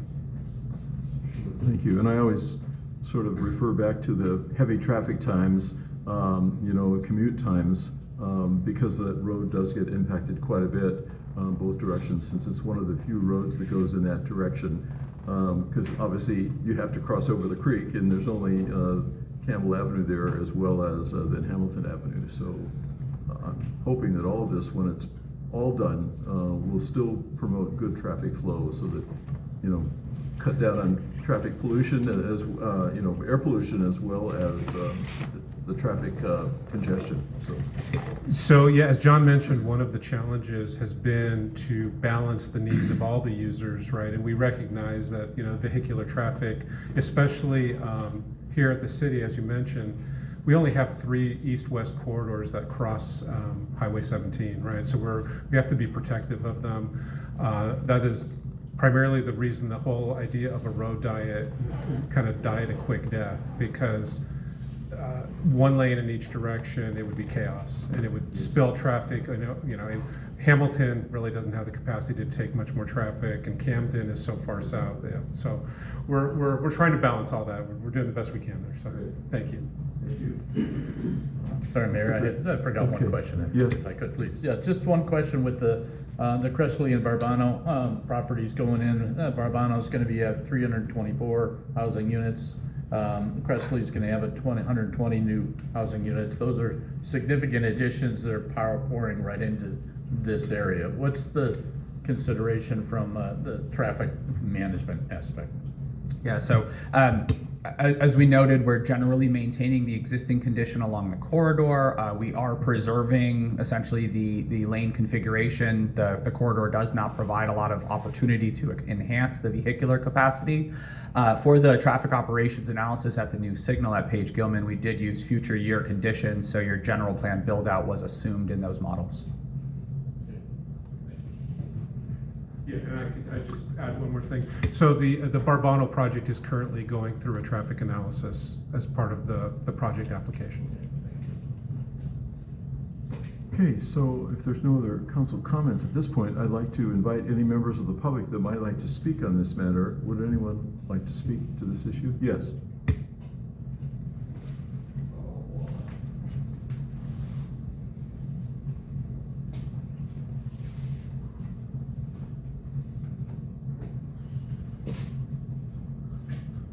Evening, Steve Saunders, Campbell resident. Good evening, Mr. Mayor, council members. I really just wanted to understand better what's kind of, if you will, the timeline or the method we get to on that segment between Poplar and Page. Because if you walk there, the sidewalk seems too narrow now. And if you were riding a bike through there, you're pretty gung-ho because it doesn't look very safe to me while I'm on the narrow sidewalk. And it's always looked like moving those buildings back is what needs to happen. Sort of sound like there was some talk about that, but I really like to understand how we get to the end goal in that particular area, because putting more lines on the road isn't going to make it any safer. Yeah. Thank you. So maybe I can answer that question, Mr. Mayor.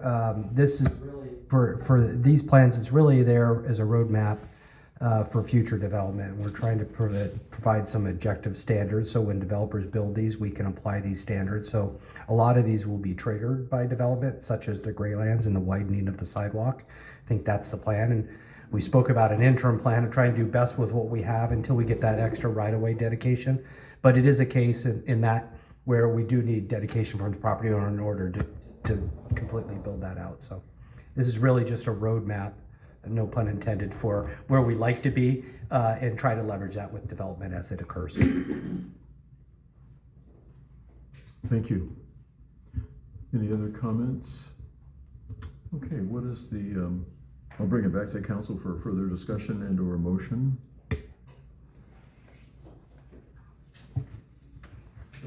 Sure, I'll just start the comments. I really appreciate the work. I think this is a great proposal that is pragmatic. I don't think any of us would be interested in just another study that sits on a shelf and isn't very practical. So I appreciate that foremost in your in what you looked at was not just the benefit and the improvement, but the feasibility and the pragmatism. I'm not a fan of Sharrows at all, and as a number of folks have said, just green paint doesn't make it safer, and there's data that even suggests that it can increase risk. Yet I appreciate that it is an interim solution that was discussed with the cyclist community. And that ultimately, to my previous question, the real fix there just will take some time. I cannot be more supportive of that direction, but also understand that won't happen overnight. I would, outside the scope of this project, I will continue to be just as strong a voice as I can be for traffic calming, traffic safety, and through our different discussions and different processes that we have. So if there are things outside of the work, and there's comments for the rest of staff too that we can do to increase safety, I think that's absolutely essential, but recognize that within the scope of this and the timeline and what is pragmatic, that's a component of how it's phased in. So strong support for the staff proposal. I'd like to offer a motion. No. Sure, I'd be happy to. I would move the staff recommendation for this item. Second. A motion by Councilmember Lopez, second by Councilmember Scazola. And roll call, please. Councilmember Lopez. Aye. Councilmember Hines. Aye. Councilmember Scazola. Aye. Vice Mayor Bybee. Aye. Mayor Furtado. Aye. Thank you both very much. Thank you.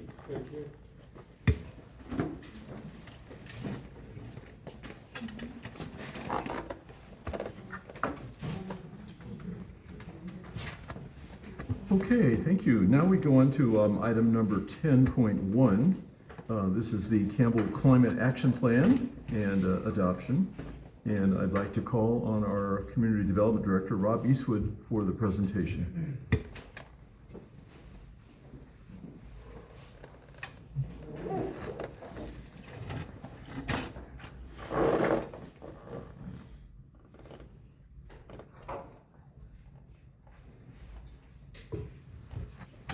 Thank you. Mayor Furtado, honorable council members, Rob Eastwood, Community Development Director. This is an item you're very familiar with. You saw it 2 months back. Be a short, pithy presentation, but of course, we'll be available for questions. So of course, before you tonight is the final action in what's been a 2-year process to prepare Campbell's first climate action and adaptation plan. Tonight, I wanted to walk through 2 things. One is just to note some changes that were made to the CAP based on council direction last time you saw it, and of course provide to you the final version of the plan if you so wish for your adoption. Quick background, you're well familiar with our 2040 general plan did highlight as a priority policy the adoption of a climate action plan. The city formally started this process in 2024, so roughly a 2-year plus process. We came to you with the draft climate action and adaptation plan on May 19th. You did receive substantial public feedback on that and gave direction to staff on some final changes to the plan. A reminder to council and the audience, the CAP is a roadmap. It's aspirational. It sets out a North Star of where the city wants to go on 2 fronts, both doing everything we can to reduce the greenhouse gas emissions that come out of the city and the operations in the city, and also to prepare the community for the future of climate change, be that impacts from heat, drought, air quality, or flooding. So it tries to address all aspects of the future of climate action. Again, it is a guidance document. It's intended to be a living document, and it is subject to the resources and budget allocations on an annual basis to hit those goals. Going back to your last meeting in May, council provided direction for some final changes to the plan. I want to walk through those very quickly. Council consensus was to make sure it was very clear in the plan that it is a roadmap, it's an aspirational document. Staff with the consultants have gone into the document, made some additions in the prelude, the introduction, and throughout the document to make sure that's very clear. There was a substantial amount of public feedback on one measure, that's BLD3, that speaks to reach codes. Council provided direction to make clear that that measure seeks for voluntary measures. There are no mandates associated with that measure. We've provided some additional updates as seen on the screen through underlying highlighting that the city is focusing on education incentives. Council did give feedback to do a biannual review, so we will look forward to every 2 years a check-in on the climate plan and where we're at implementation. And in addition, I provided some feedback on modifications with language respect to tree canopy, state programs and actions that the city could take, and those modifications have been made. Just note, council did receive an email comment from the Santa Clara County Association of Realtors last week asking for a modification with respect to characterizing public feedback. It's the discretion of the council whether to provide that additional feedback.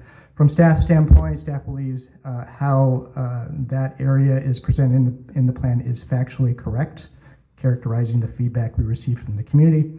However, just noting you have received that correspondence. I do want to note the resolution was not initially included in your packet. It is a desk item. With that, staff does recommend that the council adopt a resolution as included as a desk item, adopting Campbell's first climate action and adaptation plan. A bit on next steps, it doesn't add here, this is the beginning. City staff will continue to coordinate and meet at least quarterly to discuss how we implement the plan. You of course would review this in your annual work plans, and on a formal biannual basis, you would have a formal review. With that, I do just want to thank at least our consultant team. We do have Ryan Gardner available online for questions. I do want to thank members of the audience, especially those who participated in the Climate Action Plan. We had a Community Advisory Council, and I think there's members here tonight, dedicated their own time to come in and provide feedback to this process. With that, I'm available for questions. Thank you. Thank you, Rob, and likewise, I just want to express my thanks to you and to members of your staff. This project has been a long time coming. There's been a number of study sessions, community meetings, and things of that nature. It's all been very helpful, and the input that we've appreciated over that time to kind of bring us to this point. Within our area, it still remains that transportation provides the biggest source of pollution in terms of greenhouse gases, followed by buildings and so on. So it certainly, as you said, is a good start for us to move ahead and encourage more and more members of our community to address this matter and provide additional suggestions and comments as time continues. So, thank you. So first, I'll ask if there's any questions from members of the council. Okay, so now I will also ask for members of the public if you'd care to comment on the climate action plan before us. Yes, please come forward.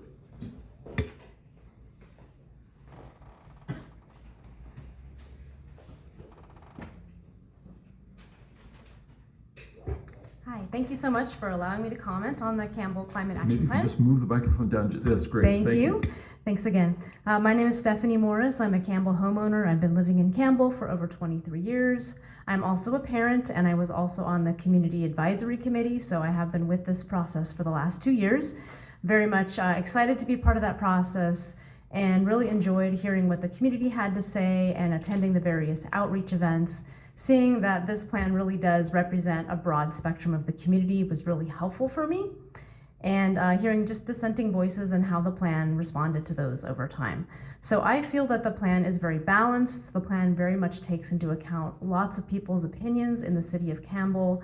I love it that it's very action-oriented, it incentivizes, but doesn't mandate. So I think that was a point of clarification that was really good to make tonight, that there is really no mandate, no one's being forced to do anything. We're really educating and incentivizing. And I appreciate the explanation in the plan, especially about how homeowners and businesses can take further action. There's a lot of great educational information in there for us as a community to use, and that's not something that every plan does. I've also researched a lot of different plans from different cities, and having done that, I feel that this is a really great, solid plan. I'm very impressed with its organization and its content. And I would urge the council to approve and support the plan as it stands tonight. I would also furthermore urge the city of Campbell to help provide cost-sharing incentives to businesses and residents who wish to enact some of these measures for themselves. And I think that those really, everything that's mentioned in the plan, as well as what we do as homeowners and business people, really does help all of us. So it boosts the quality of life for everybody. When we do things like protect our air quality, we all benefit. When we improve bicycle lanes or add more tree canopy, habitat benefits, and all of us benefit. So there's a lot of multiple different things that maybe have one goal that kind of reflects lots of different goals combined together. That's all I have to say, and thank you very much. Thank you. Thank you for your very comprehensive comments and for your presentation. And what I want to also say, for volunteering your time to look into this and participate in the process as it develops. So thank you. Other members of the public like to speak? Yes, sir. Darius. Darius Sarab, G6 Craig Avenue. I read the plan. I was pretty impressed with it. Then I read it a little more, and I found it lacking a few things. Simple little things. I work in Mountain View. Once in a while I go out to have lunch or have takeout.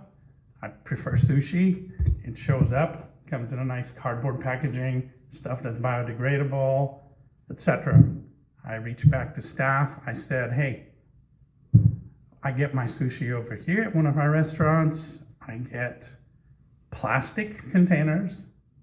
I get little crinkly piece of plastic to make the thing look pretty. That has absolutely no purpose being there. And in addition, we throw away the little pieces of lettuce that are, again, to make that box look pretty. That ends up, it's a small thing. It's not a big building. It's not big cars. But that little piece of lettuce that nobody ever eats, that has wilted because the hot salmon was on it or whatever, it's just waste. So I like the direction it's going in, but Staff said we would have to come up with an ordinance. So I'd like the city council to consider sometime in the future taking away that little crinkly piece of plastic. Thank you. Maybe we could continue to work with some of the business proprietors as well and encourage them to kind of change some of their habits, the source of the problem. So, yes. Other comments? Okay, thank you. Then I'll come back to, oh, we have someone online. We do I'm have sorry. online comments. Please, go ahead. Dashiell Leeds, would you like to speak?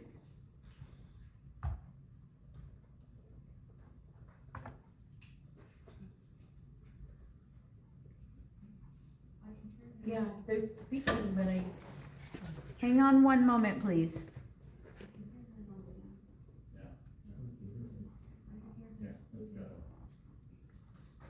Hang on just a moment, we're having trouble hearing you.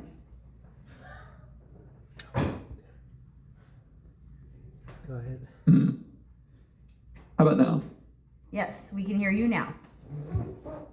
Okay, you can. Great. Thank you. Hello, my name is Dashiell Leeds. I'm Conservation Coordinator for the Sierra Club Loma Prieta chapter. We strongly support the adoption of the draft climate action and adaptation plan presented before you tonight. We're really glad to see the inclusion of language regarding native plants, so thank you so much for including that. This draft could be stronger, true. There are cities with caps that have more aggressive targets and more stringent measures, but this draft represents a valid compromise, and it accurately reflects the direction that staff received from Council on May 19th. It's still a workable, effective document, and we hope you adopt it as it is. Mitigating greenhouse gases and protecting Campbell residents from the negative impacts of climate change. These are necessary long-term goals. And putting in place this aspirational roadmap to approach these goals is a really important first step, and that's what this plan does. Thank you to Tiffany, Rob, and the other Campbell staff and Community Advisory Committee members who worked hard on this plan. Thank you to the students and community advocates who have urged Campbell to take strong climate action. We hope you vote to move forward with this document so that Campbell can begin the work required to protect residents and the environment while reducing emissions. Thanks for your time and consideration. Thank you likewise for your comments. Any other comments? Yes, Tanya, would you like to speak? Yes, thank you. Can you hear me? Yes. Perfect. Good evening, Mayor and City Council members. My name is Tanya Bairapalli. I'm the CEO of Breathe California of the Bay Area, Golden Gate, and Central Coast. I'm sorry I was supposed to be there in person, but I've come down with a cold and some virus, so I'm here at home. But I'm speaking tonight to strongly urge you to adopt the Campbell Climate Action Adaptation Plan. Having had the privilege of working on this plan and directly engaging with the Campbell residents throughout that process, I can share firsthand how thoughtful and community-centered this effort has been. And we've carefully reviewed the final plan to ensure it is not only ambitious, but it's realistic, actionable, and tailored specifically to the needs of the city. So the residents made it clear that they want a clean, healthy, and resilient Campbell. So this plan directly incorporates that feedback. Secondly, beyond reducing greenhouse gas emissions, the plan invests in cleaner air, cooler neighborhoods, lowering energy costs for households, and better infrastructure for walking and biking. So this positions Campbell as a leader. And taking action now is important due to the constantly changing severe weather conditions that we face. So in short, this has been thoroughly vetted, backed by community input, and it's ready for implementation. So I strongly encourage you to adopt the plan tonight.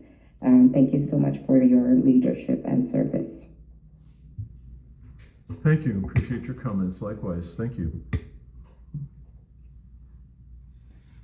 Okay, the proposed resolution for adoption, if that is the choice of the council, was presented to us as a DES item 10.1.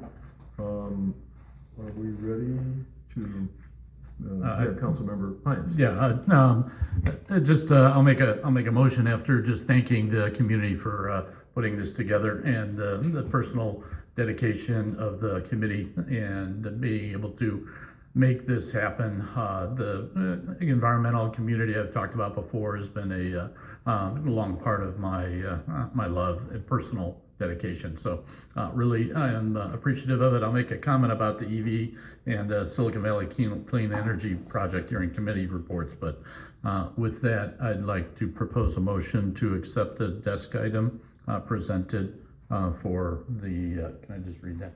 Okay, thank you. The resolution of the City Council of the Committee of the City of Campbell adopting the City of Campbell Climate Action and Adaptation Plan. Second. Before we vote, I have a question. Yes. It's, I'm trying to think of how to phrase this. I also received a number of emails. So let me start with saying, as I said at the last meeting, thank you to staff for the work. I just cannot be more supportive of this. The fact that we will finally have this is such a major milestone, and deep gratitude for each and every person who weighed in as part of this. So it's been a long time coming.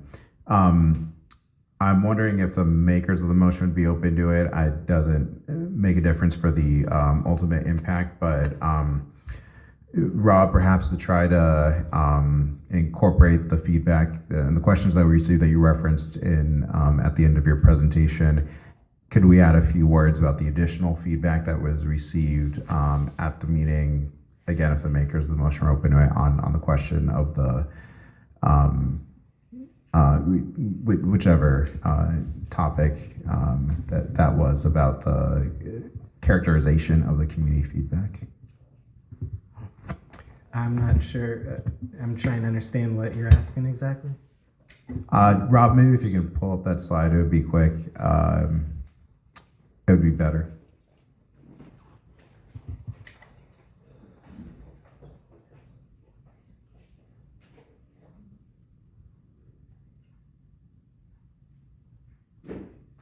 While you're pulling that up, I think we just had some questions about the characterization. I want to reinforce the comment that you made that the staff language was accurate.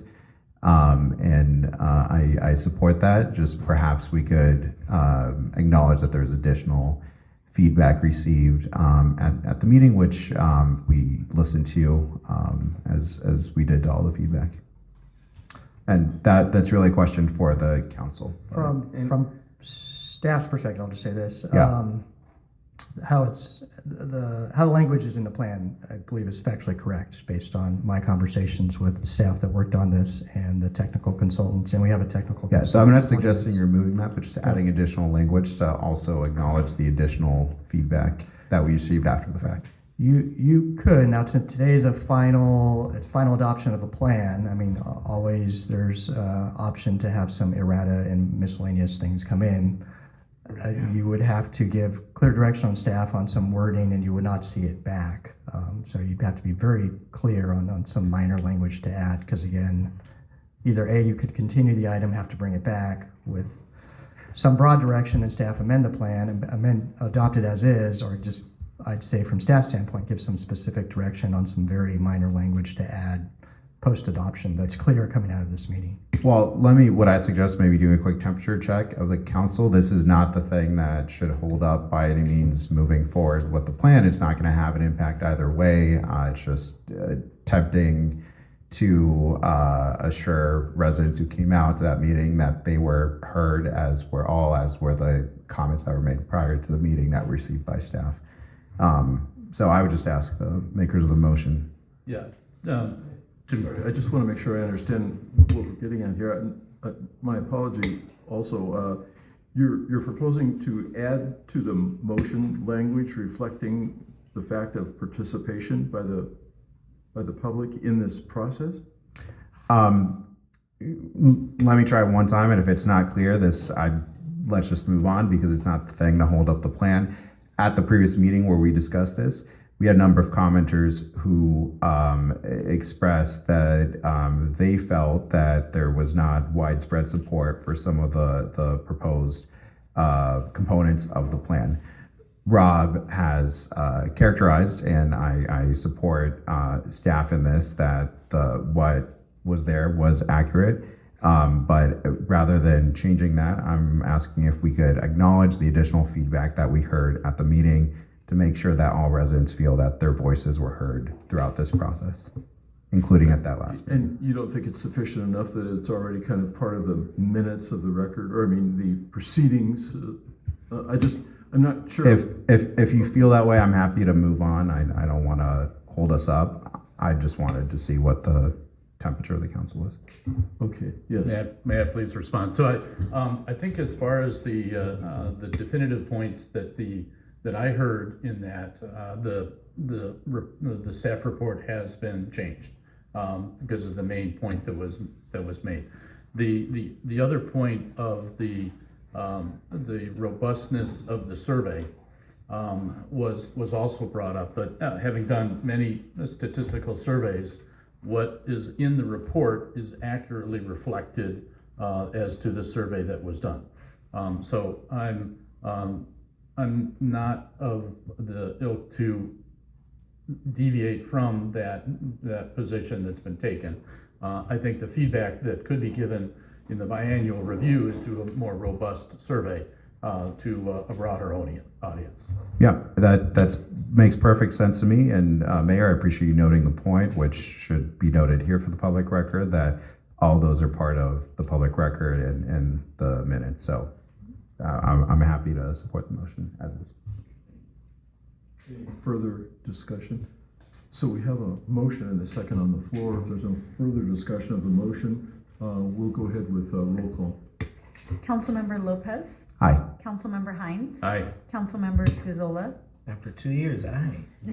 Vice Mayor Bybee. Aye. Mayor Furtado. Aye. Thank you again to the staff. Thank you.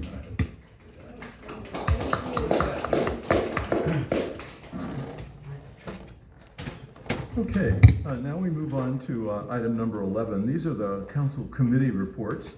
So I will invite members of the council to make comments if they wish on committee assignments. Start with Vice Mayor Bybee. I just attended one meeting, and that was at the museum board of directors. Thank you again, council member. Yeah, I just wanted to highlight again the July 10th PD building ribbon cutting. Great accomplishment by the City Works, Public Works, Lathrop, gentleman with a suit and tie. So all of that was just a fantastic accomplishment. Along with the climate action, there was just a release from Silicon Valley Clean Energy. I'm on the board and the finance committee that they am a big proponent of EV. I drive an EV. They just have put out a charging a funding availability for EV charging projects for business and public locations. And it's an expanded option that they've done. As the mayor commented, that's the greatest contributor to climate change, and we need to be.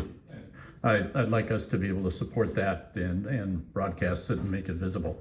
Also, I'm on the California Cities Housing Community Education Development Committee, and there are bills and positions. There's been great progress that have been amending those in support of cities, but there are still 11 bills that are in fiscal review at this time that do put a significant impact. I've shared that with community development. And the last comment, I'm an alternate for, I wanted to make sure a couple of people that are involved, I'm an alternate for the VTA PAC. I'll attend the VTA PAC as public, as an alternate, as I want to establish an understanding and visibility on August 13th in case I'm asked to attend. Thank you, Councilmember Lopez. My committees, chief among them VTA, have been out on summer recess. Doesn't mean that I got a vacation, but blessedly I have no report today. Thank you. I just wanted to mention, in addition to what was already mentioned, I did attend the Relay for Life, another successful year for the Relay for Life. Campbell's been sponsoring that for 20 years now or so, helping to raise a lot of money for cancer research and so on. So that was another successful program. Our own Chamber of Commerce did quite a bit of work there in coordinating a lot of this and supporting it. Also, Councilmember Lopez and I had the opportunity to attend the grand opening of Sutter Health, their new pediatric clinic that they opened here in Campbell. This is a pediatric specialty clinic. It's really a very outstanding clinic. Specialists in gastroenterology, cardiology, in a variety of areas in pediatrics. I was really impressed by the fact that the staff themselves, the professional staff, they were very excited to open up here in Campbell this specialty clinic. So we are very fortunate in this area within the commuting distance to have so many great health facilities. El Camino Health has made a visit to the city to advise us of the significant rebuild and remodel of their facility, which used to be known as Los Gatos Community Hospital on Pollard Road. There's a complete new hospital that's going to be built there. It's not inside our city limits, but it's close enough. We have O'Connor Health and Valley Medical Center, a variety of clinics, Stanford, the Good Samaritan Hospital, and clinics. So we're very fortunate in this area to have so many areas of specialty that provide outstanding services to our residents, but also the surrounding neighborhood. So that's all I have. With that, thank you all for sticking with us here tonight, and I will adjourn the city council meeting.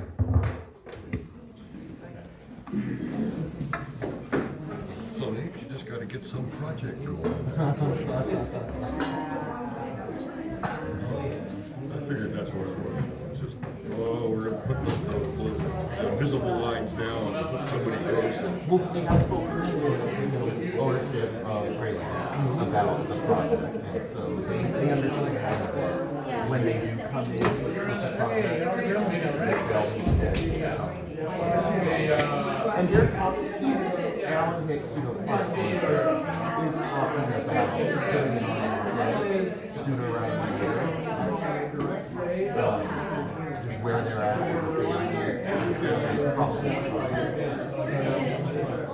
So. I mean, it's just such a bottleneck. And as long as somebody has some property here, if that changes in some way, yeah, obviously that's right on the right thing. It's tough because we're kind of when private property is but I think with that ownership, I think it's within the next 5 years, I think there will be something. Because there's one of the towns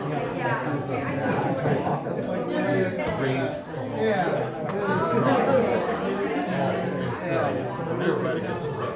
Right, correct. And that's one of the really important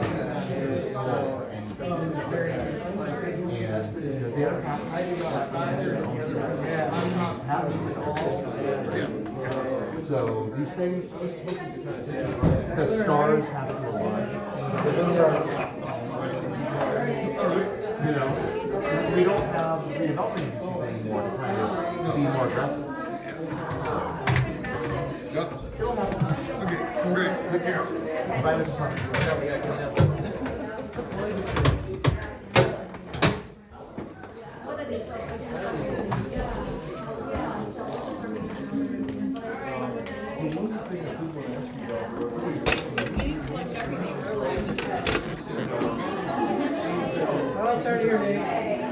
Good job, Rob.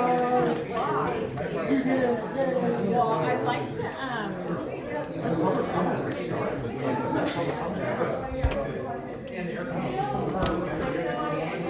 Is that my box? What was that? Is that my box? Yeah, this one. Okay. Fine.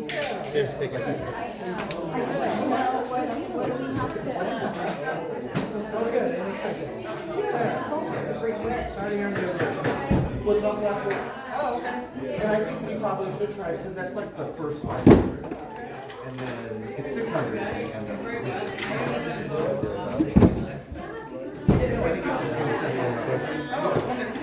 say why you should pick me. Yeah.